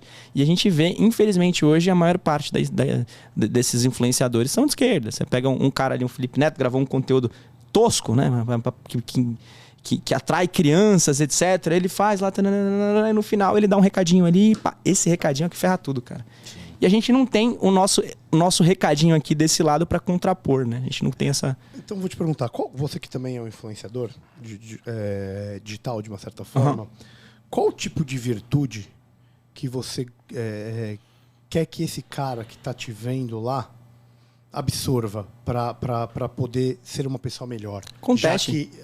Contestar, simplesmente contestar. O meu primeiro conteúdo, assim, que eu comecei a fazer ganhar relevância, eu via muitas matérias da imprensa que saíam, principalmente na época ainda no começo do governo Bolsonaro, de 2018, né? E as matérias eram muito negativas e às vezes eu não via muito sentido nisso. Eu falava, cara, é meio tosco o trabalho de parte do jornalismo. Então deixa eu pegar essa matéria aqui, algumas vezes até fake news, etc. E deixa eu tirar essas narrativas aqui e emitir minha opinião em cima, mostrar a realidade. E parte dos meus primeiros vídeos foram em cima disso. Eu pegava uma matéria, papai mostrava, não é assim, é assim. Isso começou a ganhar mais, eu comecei a ganhar um pouquinho mais de repercussão nesse sentido. Então era um trabalho que desde lá até hoje eu falo, cara, acontece, não aceite tudo que vem da imprensa como verdade absoluta. Despiora, que a gente vê termos até... Despiora da economia. Aí me falaram, não, mas é um verbo. Eu falei, legal. Quantas vezes na história do jornalismo alguém foi usou utilizado. Esse verbo? Não teve uma pessoa que falou como está escrito na bandeira do Brasil, independente nem seu morte. Você viu essa? Essa foi maravilhosa. Eu não vi essa. Essa foi maravilhosa. Jornalista. Foi no 7 de setembro. CNN. Tinha como ser mais emblemático do problema? Eu posso, já que ele falou isso, porque assim, eu perguntei da virtude, né? Ele falou contestação. Eu tô assumindo isso como coragem. Acho que sim. Certo? E quando o Bruno Garchagen veio aqui... Opa, professor. A gente conversou com ele algumas coisas, e dentre elas surgiu esse paradoxo, que eu me lembro, que, assim, como ele, por ser um influenciador digital, ele precisava ter muita coragem para expor os fatos, só que por ser conservador, ele acabava não deixando de ser prudente nesse aspecto. Você lembra disso ou não? Lembro disso. Sim. E o que me chama a atenção é isso, né? Você me diz que a coragem é a virtude que você está passando para essas pessoas, só que você é um conservador. É um paradoxo. É um paradoxo, porque teoricamente deveria ser uma das principais virtudes a prudência, né? Mas eu acho que está certo, isso não é uma crítica, veja bem. Sim. Eu acho que você tem que ser, ao mesmo tempo, tentar conseguir encaixar essa prudência na hora que você está falando. Porque senão vira uma coisa tipo... Sei lá, tipo meio MBL, assim. Só de bater, entendeu? E não propor algo que realmente mude os outros. Como é que você vê isso? Então, até a parte... Eu não sei se tem muita relação a isso, mas hoje você ser direita, você ser conservador, você é um pouco contra a cultura. Assim, né? Então você hoje é o que era o punk nos anos 80 ali, você é o cara que tá contra o sistema, né? Então acho que tem muito disso. Então nisso realmente acho que a virtude da coragem está implícita nisso, nesse paradoxo aí. Genial, excelente. Vamos mudar um pouquinho o rumo da prosa aqui. A gente falou muito de costume, nananã. Quero falar um pouco de uma coisa que eu gosto muito, que chama economia e liberdade econômica. Né? Um conservador, quando vai para o lado econômico, ele se coloca como um defensor de um certo liberalismo. Né? Ele acredita no indivíduo e não no coletivo do Estado para reger essa pauta ali. Né? Aí que entra essa pergunta. Quão liberal na economia você se considera? Se pudesse pautar alguma coisa, você ia mais para o lado dos austríacos? Mais chicaguista. Ou para os lados dos chicaguistas? Eu sou mais chicaguista. Eu já fui mais assim do lado dos austríacos e aos poucos o meu modo brasileira foi mostrando que eu acho que talvez seja algo que funcione melhor no Brasil. Eu acho que aqui a gente ainda tem, de fato, uma população muito carente, muito simples, que ainda depende de determinados programas sociais que a gente não pode romper do dia para a noite, né? Então acho que eu tô mais no lado chicaguista da força, digamos assim, né? E vive modelos até com o próprio Bolsa Família, né? Que tanto tempos atrás, né? O próprio Milton Friedman, ele já levava nesse sentido. Dizer chicaguista, agora entendi. Existe um welfare state. É isso, ponto. Welfare state. Um pouquinho de welfare state nesse sentido. Acho previdência social. Desculpa. Uma assistência social. Assistência social, sim. A previdência eu já acho que... Vamos chamar de rede de segurança? Pode ser, exato. Tem que ter alguma coisa que a pessoa cai. Básico a princípio. Isso não pode ser algo de fato que a pessoa fique ali presa a isso o resto da vida e seja escravizado por isso. Mas eu acho que ainda no Brasil ainda é necessário um programa mínimo ainda de transferência de renda, como por exemplo tem o Auxílio Brasil ali. A minha visão chicaguista está um pouco ainda... Gostei disso, porque eu acho que, queria ouvir sua opinião, mas eu acho que o problema não é ter esse Estado, vou chamar de welfare, qualquer que fosse, o problema é que a gente só vê a porta de entrada. Exato, esse é o ponto. Acho que esse é o ponto. Sim. A questão não é a porta de entrada, a questão é que ninguém discute a porta de saída. Porque a porta de entrada ela pode existir para quem precisar, contanto que ela entra e saia. Perfeito. É assim que a gente mede a eficácia de um programa social. Mas ela sai. Desse. A minha pergunta é, ela sai? Ela quer sair? Esse maquiavelismo político deixa elas saírem? Então, esse é um problema. É aí que tá o problema. Porque é o seguinte, beleza, maravilhoso, você tem que ajudar, eu também acho que tem que ajudar. Só que assim, a partir do momento que você é intervencionista, isso só escala, meu amigo. Eu não consigo ver na praxis, na política pública, o cara fazendo isso e falando, não, agora já fiz o bonzinho aqui, tá ótimo. Eu não vejo ninguém saindo, velho. Entendeu? Então, eu não sei, sai mesmo? No próprio Bolsa Família, assim, a gente tinha que o cara, pô, ele não tinha como sair, não tinha mecanismos para sair dali, né? Você não podia trabalhar enquanto recebia o Bolsa Família. Isso acho que é uma ferramenta ali que impedia as pessoas de saírem, se tornava basicamente escravo, curral eleitoral de um programa social. Então você tinha um governo que usava meios como esse para ter um curral eleitoral e escravizar aquelas pessoas, né? Acho que a realidade com o Auxílio Brasil mudou um pouco nesse sentido. O fato de você poder tá trabalhando para você receber o Auxílio Brasil, acho que você já melhora nesse sentido para você ter uma porta de saída. E o que você pensa desse ponto para o estado de São Paulo aí? Qual que é a tua pauta econômica? Eu acho que a realidade hoje do estado de São Paulo, eu não acho que seja necessário talvez você ter um grande Auxílio Brasil aqui. Eu acho que são situações que a gente vê situações que são mais presentes em camadas mais pobres do país, no Nordeste. Até que no Sudeste a gente tem norte de Minas, tem pessoas que são de fato muito carentes. Aqui em São Paulo a gente tem um pouco no Vale do Ribeira, mas eu não acho que seja justificável criar um mecanismo nesse sentido aqui para o estado de São Paulo. Acho que não seja necessário aqui. Para a realidade do nosso estado, para a economia do nosso estado, para o IDH do nosso estado, acho que não é necessário, não. E quando você pensa em necessário São Paulo, emprego. É necessário Exato. emprego. Os caras falam que o melhor plano de previdência que existe no mundo é emprego. Né? E pensando em São Paulo, quais são os problemas que logo te vem à cabeça? Nossa, assim, de primeira? Segurança pública. Fogo. Inclusive, até falei, chegando aqui, quase... Graças a Deus a gente não foi assaltado, né? A gente levantou o vidro na hora, né? O carro que a gente tava, ele tinha uma blindagem. A gente tava até vacilando ali com o vidro aberto. Veio o cara e botou o cane. A gente levantou a tempo o vidro e deu um tuk-tuk-tuk ali com a arma. Mas ficou por isso mesmo. O cara ia atirar lá, não ia acontecer nada. Mas assim, a sensação, o pior de tudo é a sensação de segurança que a gente tem. E segurança pública, cara, você afeta muitas outras coisas. Você afeta a economia, você afeta o comércio, você afeta a saúde das pessoas. Pouquinho aí que tá em casa que não tem um medo de, cara, seu filho voltou, vai sair, vai voltar pra casa. Pô, pode acontecer alguma coisa com ele. Eu já fui assaltado várias vezes, já fui assaltado ali na frente do Mackenzie mais de uma vez. Eu tô até agora pagando 2 parcelas que faltam do meu antigo celular, porque ele foi roubado. Então eu acho que a segurança pública hoje, e principalmente esses furtos ou pequenos delitos, tem sido um problema muito grande aqui no estado de São Paulo. E é uma situação muito semelhante quando a gente vivia em outros lugares do mundo. A situação que hoje a gente tem em São Paulo, o problema que a gente tem em São Paulo, a gente vivia nos anos 80 nos Estados Unidos, em Nova York, em Houston, em muitos outros lugares. Não é algo que nunca aconteceu em outro lugar, né? Então acho que segurança pública é um baita problemão aqui em São Paulo, né? E é um problema que aflige muitas pessoas e aflige também a mim, né? E que a gente quer trabalhar nesse sentido para resolver algumas coisas, né? Você tem alguma proposição específica para isso? Pro Estado? Sim, então. Porque assim, a mudança penal, a gente sabe que... Brasília. Então, isso a gente Brasília. não consegue mexer, entendeu? E muito limitado também ao governador que está lá. Infelizmente, a gente tem muita limitação nesse sentido. Mas agora, a gente teve um programa de tolerância zero lá em Nova York, nos Estados Unidos, com o Rudy Giuliani, que eu pago um pouco de pau. Justo. Já resolveu. Se resolveu um problema lá, era semelhante aqui, por que a gente não pode fazer o mesmo? A gente não pode criar essa sensação de segurança com mais rodas ostensivas, que é uma coisa que tinha antigamente. Como é que tá Nova York hoje com o Bloomberg, pós-Bloomberg, depois que eles abriram mão dessa política? Piorou muito. Piorou muito. E eu vejo a calhar que daria muito certo aqui no estado de São Paulo, né? Você aumentar as rondas ostensivas, você combater o crime desde um pequeno delito, desde uma pichação.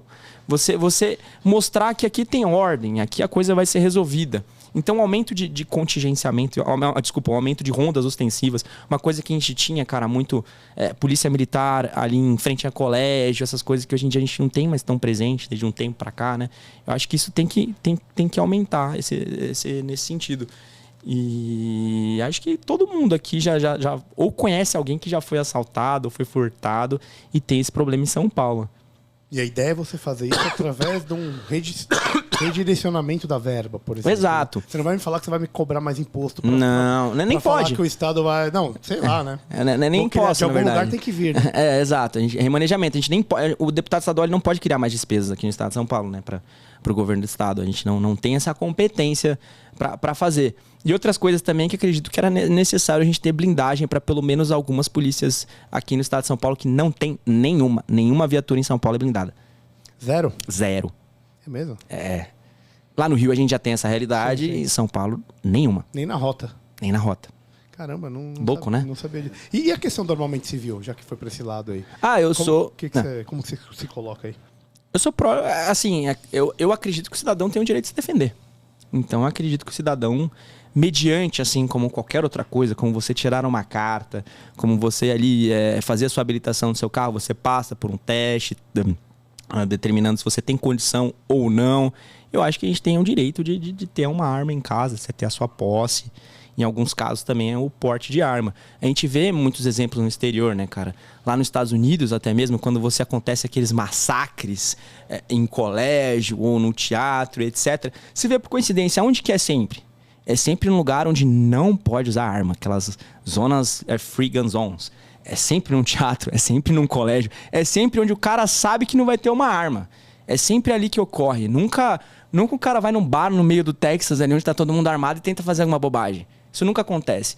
Então eu acredito que a pessoa ela tem que ter o direito aqui a se defender, porque o que mata não é a arma, o que mata é a pessoa que puxa o gatilho ali, né? Então, sem dúvida.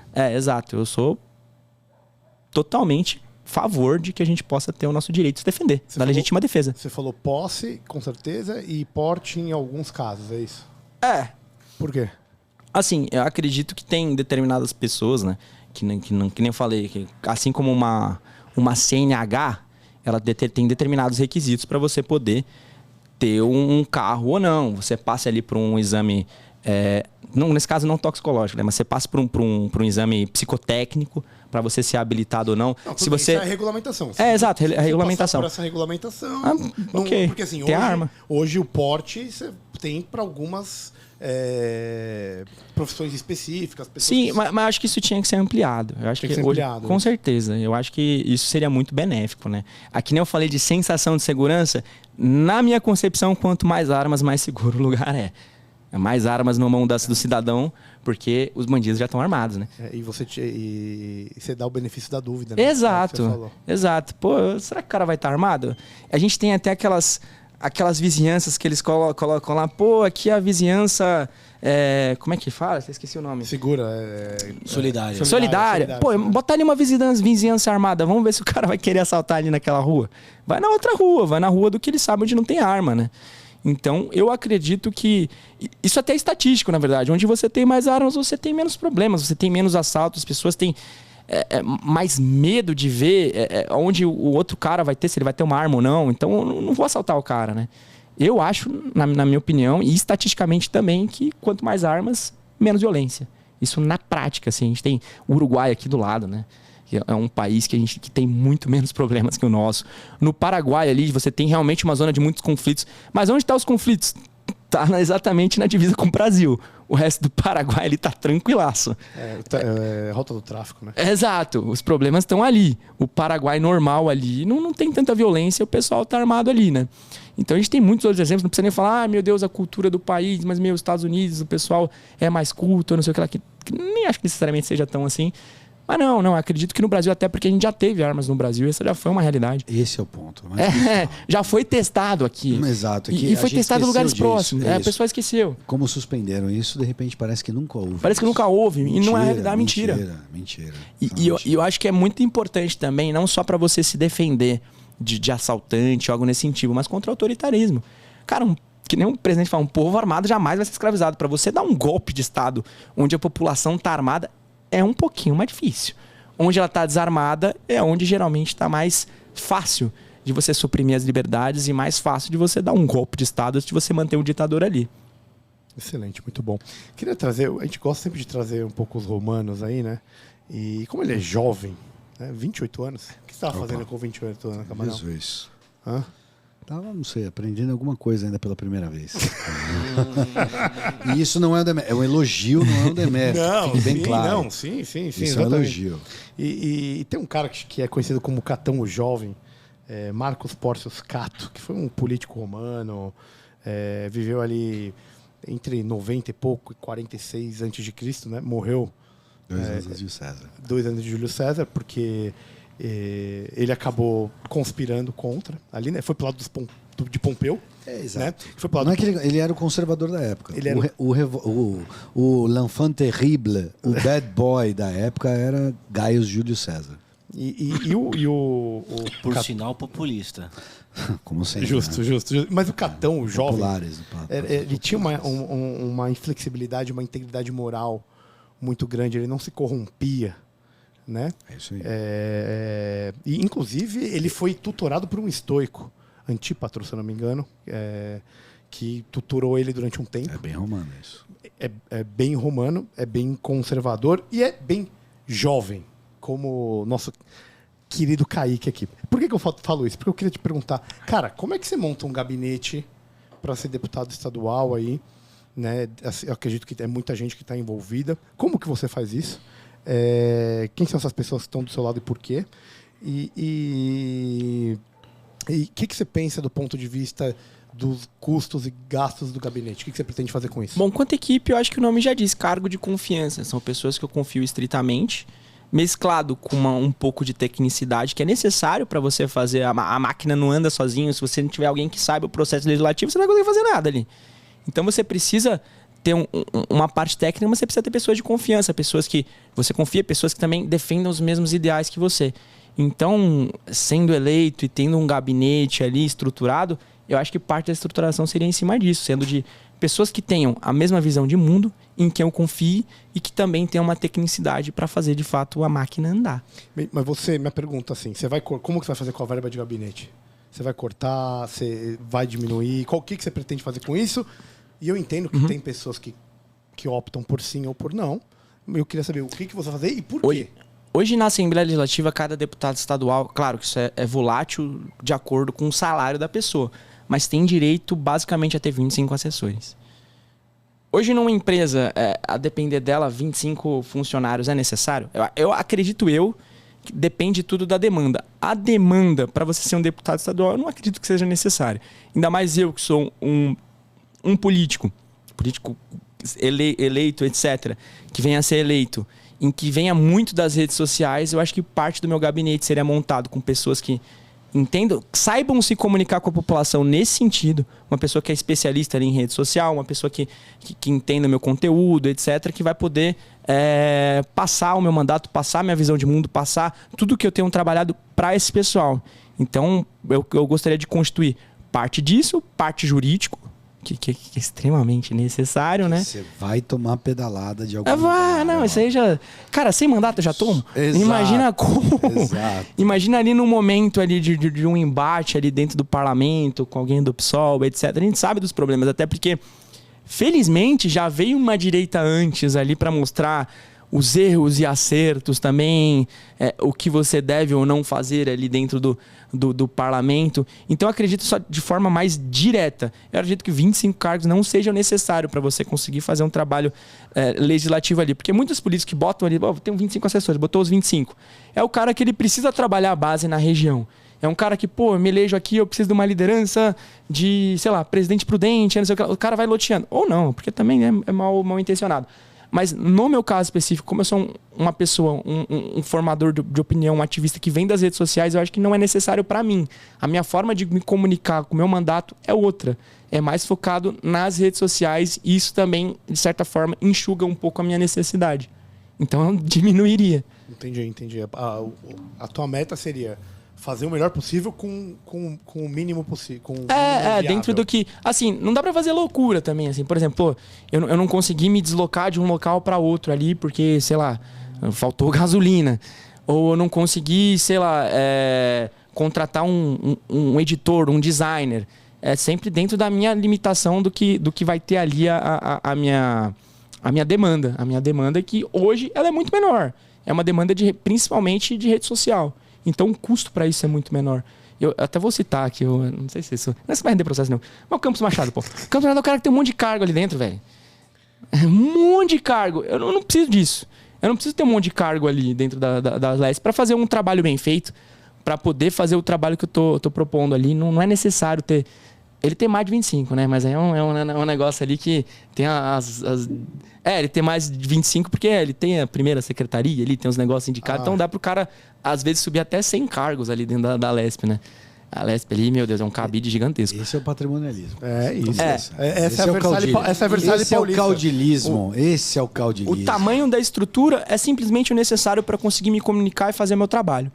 Então, eu acho que isso é muito menor do que os políticos mais tradicionais aqui do estado de São Paulo, como eu falei, do Campos Machado específico. Sim. Peruquinha.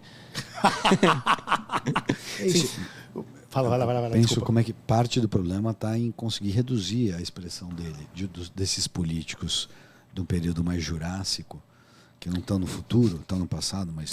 O próprio Campos, ele tá lá antes de eu nascer. Entendeu? Ele já é deputado estadual desde antes de eu nascer. É isso que eu catar quero dizer. coquinho, E é né, por isso que ele malandro? tem 100. Mas Irmão, vai assim- catar coquinho, mas é assim- irmão. Mas é assim que se perpetua. E esse já é um problema político. em si. Velho.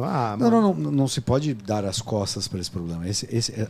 Parte da solução está como resolver essa equação. Ele usa a máquina pra isso. Exato. Ele não, então, mas se não for ele, vai ser outra pessoa. Ninguém pode usar a máquina desse jeito. Sim. Enfim.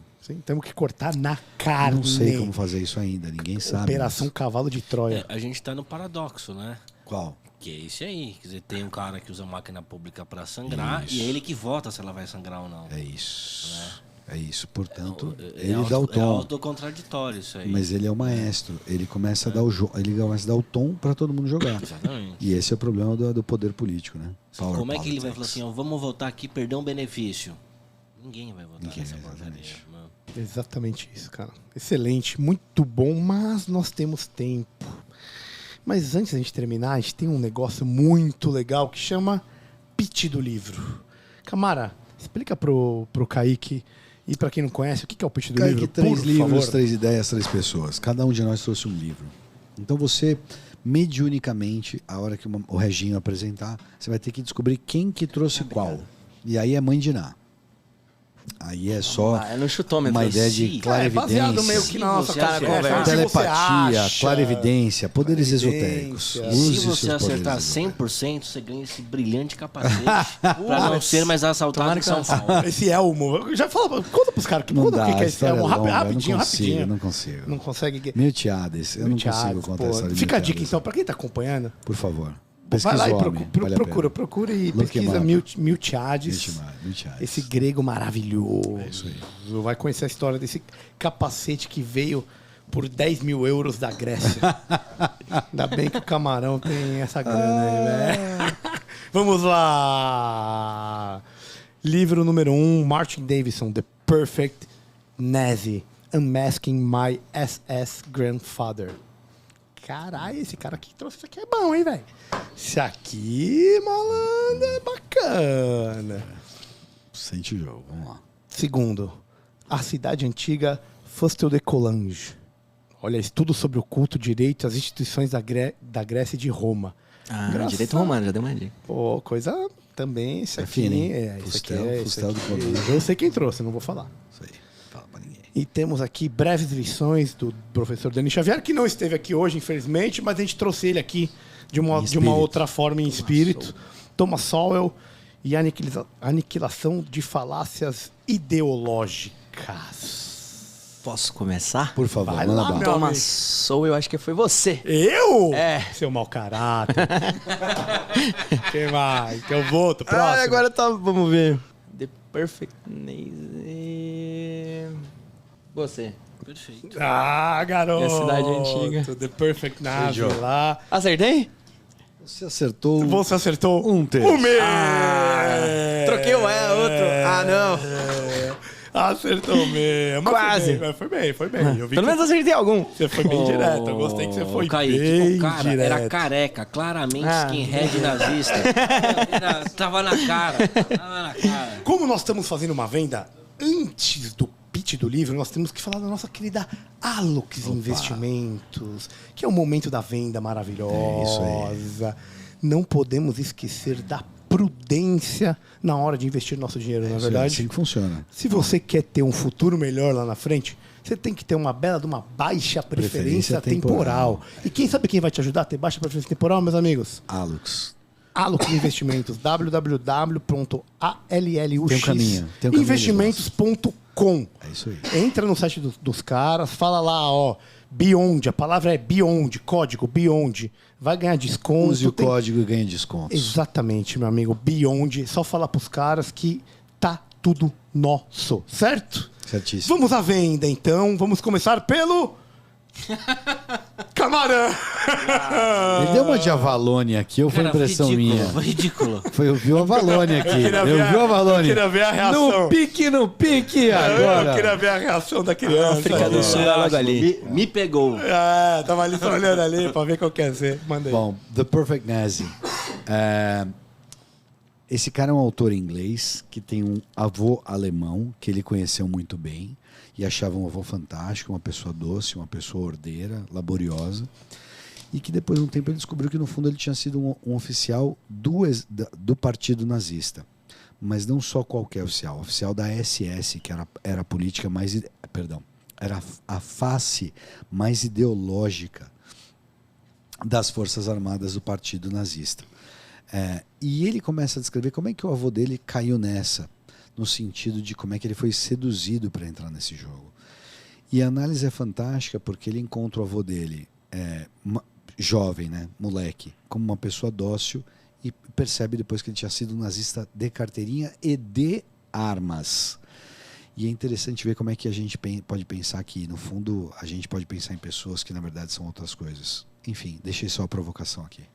Segue meu livro. Muito bom, animal, cara. Esse livro, inclusive, aqui, né? Não é por mal não, filho, mas, ó... 300 em inglês, brother. Beleza, vai comprar isso aqui? Vai levar isso aqui mesmo? Isso ele tá sabotando agora, esse Ele passou a sabotar declaradamente. Não tem papas na língua, mas agora. Vamos lá, meu querido William. Putz, cara, é difícil vender esse livro, porque esse livro é um clássico, né? De 1864. Por que ler esse livro? Eu tenho uma pergunta muito boa que eu acho, que é o seguinte: a gente tem uma visão de conservadorismo voltado ao pensamento inglês. No entanto, em termos de fonte ocidental do conservadorismo, ela está em Roma.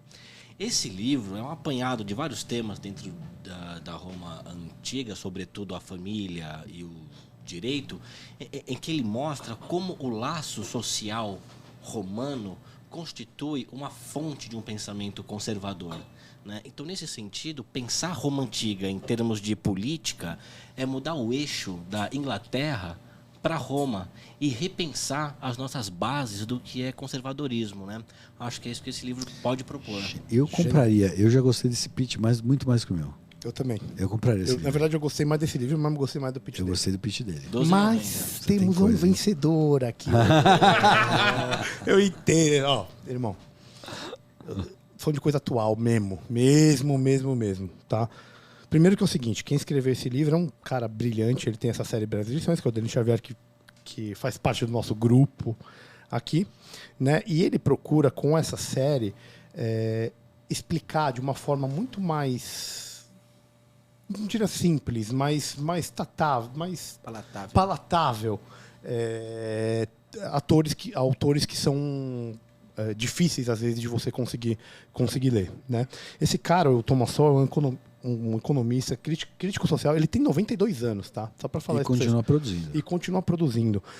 Filósofo político, tá? Norte-americano, e ele teve passagens por diversos institutos nos Estados Unidos, mas ele tem uma pegada muito de Stanford, do Instituto Hoover. Ele, antigamente, inclusive, ele se autodeclarava até marxista. Tá? E ele conseguiu fazer essa transição. Dentre outras obras dele, aqui a gente tem, eu diria que ele não fala de todas as obras, mas ele comenta várias delas. Ele sempre coloca a perspectiva numa questão de você olhar a cultura não de uma forma incendiária, né? Ele é muito contra o politicamente correto, né? E Ele foi massacrado por isso nos Estados Unidos, muito pelo que a gente falou aqui, por todo o frankfurtianismo que existem lá. Então, ele acha que essas questões culturais elas devem ser resumidas de uma forma empírica. Tá? Você não pode querer jogar sem ser empirismo no que a gente falou, ciência social versus ciência natural. Então, não adianta. Quando o bagulho é cultural, você tem que levar para o empirismo, senão você não vai conseguir ter resultado. E pior, ele acha que essas políticas que são baseadas nessas falsas suposições, elas se tornam, no final, prejudiciais para aqueles teóricos grupos minoritários, né? Que são os eternos defensores do politicamente correto. Quando as pessoas querem o impossível, somente os mentirosos podem satisfazê-las. Por isso que eu trago essa coisa maravilhosa para você aqui. Foi o pitch, foi uma oração funerária isso aqui. Meu amigo, isso é coisa linda, bem vendida. Só queria pegar... Eu não vi um pi. Se você tivesse falado pi, eu tinha até não a regra não é já, pi, já. é 5 segundos. Então, eu tinha lembrado, porra. Ó, eu vou te falar que você falou uma coisa engraçada. Eu queria fazer uma pergunta, querendo cortar o pitch, querendo cortar o nosso protocolo.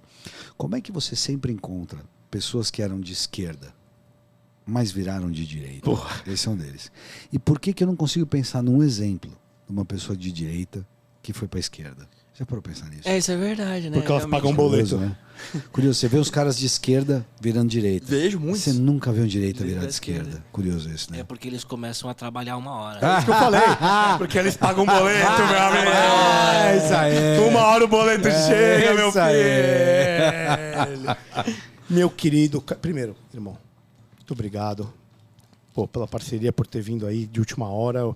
Semana passada a gente combinou. Obrigado, Tominhas. Opa, gênio. Tomás, meu Fez querido. a funça, irmão. Muito Gênio. obrigado. Muito obrigado por ter vindo aí. Antes das considerações finais, qual o livro que você vai levar para casa? Eu vou levar a Cidade Antiga. Valeu, muito obrigado. Quebrou a corrente, velho. William. Quebrou a corrente, Antiga. filha da peida, Eu até velho. pensei em levar. O Thomas Sowell é o que eu não iria levar. Ah, legal, obrigado. Você não volta mais, né? Não volta mais nessa porra. Foram aqui. 10 minutos Tomás, seu desnecessários.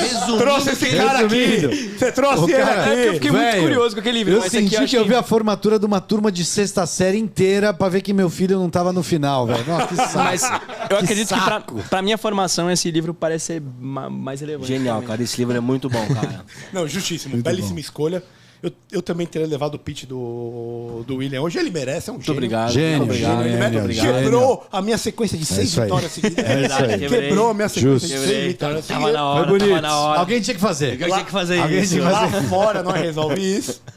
Tá bom, lá fora não resolve. Genial. Meu irmão, obrigado novamente. Muito obrigado, Por bicho. favor, suas considerações finais. Dê suas redes sociais pro pessoal. Oba! Por favor. E, irmão, espero que você trilhe um caminho de sucesso na sua Ideias vida. boas. Ideias muito Independente boas. se Ideias eleito muito boas. ou não eleito. Isso aí. Olha o brinde aí. Boa sorte. Cheers. Cara, que você consiga conquistar os seus objetivos. E que, se Deus quiser, você consiga trazer mais luz para todo mundo que tá na vida pública aí. Exato. Posso fazer aqui? Por favor. Só reiterando ali, basicamente o que a gente vê hoje dentro da Lesp são muitos políticos que estão acomodados com a atual situação, uma situação que a gente já vê por muitos anos ali, aquela mesma relação ali de poder, de você submisso ao governador que está ali, independentemente de quem seja. A gente vê muita relação ali do PT apoiando o PSDB apoiando o PT, nada muda, não tem nenhuma enfrentamento ali ou oposição. A gente viveu alguns momentos muito tristes aqui no nosso estado. A gente teve a questão do lockdown aqui em São Paulo, que foi muito trágica para muitos comerciantes, para muitas pessoas. E eu quero ser uma voz estoante. Eu já tive essa voz na rede social e hoje eu quero estar no parlamento para fazer exatamente isso. Muitos políticos aí tiveram a opção, de fato, de pautar o impeachment do Dória no momento ali que foi oportuno, de fazer uma oposição de fato, enfrentamento, desde as comissões, que é onde a gente faz real oposição ali, e dormiram no ponto nesse sentido. E eu acabei tendo um enfrentamento nas ruas desse pessoal, sofri algumas represálias do João Dória na época. Depois, com Lula também, né? Acho que nem a gente tem aquela teatro das tesouras. PT e PSDB, a gente sabe que, gente, é a mesma coisa. É tudo esquerda, né? São os dois lados ali da mesma moeda.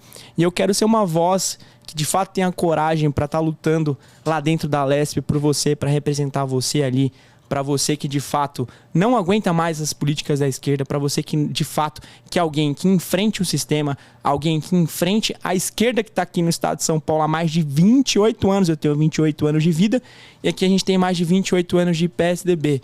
E durante a pandemia que a gente viu aquele sentido, a gente não quer mais ter essas mesmas questões aqui, e eu quero me posicionar favorável nesse sentido. Alguém que tem coragem para enfrentar o sistema, para enfrentar a esquerda, para enfrentar a tucanada, o PT e todo mundo que está ali. Sou uma pessoa que de fato tem uma preocupação com a austeridade fiscal. A gente não deve, de fato, minha visão de mundo é que a gente não deve gastar mais do que aquilo que a gente produz.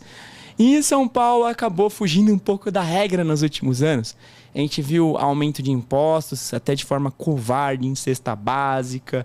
A gente viu aumento de impostos em questões muito sensíveis aqui no estado de São Paulo. Transferência de herança durante a pandemia. Mudou o imposto. Louco, né? Ou seja, morreu mais gente, subitamente, que é a hora que toda herança bate, e nessa hora ele sobe imposto disso. Isso Desculpa, é bizarro. É doído. É doído. A gente viu muitas questões aqui que a gente não estava acostumado, né, a passar por isso em São Paulo, e só escancarou a verdadeira face do que era o PSDB. Eu quero ser alguém para lutar contra isso ali, né? Se você tem um filho que já foi doutrinado, se você tem um filho que já passou por essa situação, dessa relação de hipossuficiência que você tem ali na sala de aula, onde ele ficou retraído, não soube para onde ir, não soube para quem levar essas questões, é por essa pessoa que eu quero lutar ali, por você pai, por você estudante, para você que já passou por doutrinação ideológica, para você que já tem um celular roubado, é isso que eu quero lutar ali dentro da Alesp. E se você puder ver o meu histórico, ver os meus vídeos, ver a minha rede social, é @KaiqueMafra no Instagram, Kaique Mafra 10 no TikTok, Kaique Mafra 10 também no Twitter, Kaique Mafra no Facebook. E se você não tiver deputado estadual e pesquisar ali, 10038. É 10038. Candidato! É o candidato! Vamos que vamos! Meteu o candidato! Ô, candidato, como diz no Pânico, né? Mas muito bom. Candidato! Excelente. Cara, muito obrigado. Obrigado mesmo. você. Desejamos pra você uma baita sorte. É isso aí. Que você volte aqui ano que vem. Voltarei. Em outra condição. Voltar Em bem. outra condição e mostrando que você colocou realmente na mesa o 38 e as propostas. E mostrando que eu li isso aqui também. E mostrando que você leu isso Vai aí ter também. chamado oral, vai ter.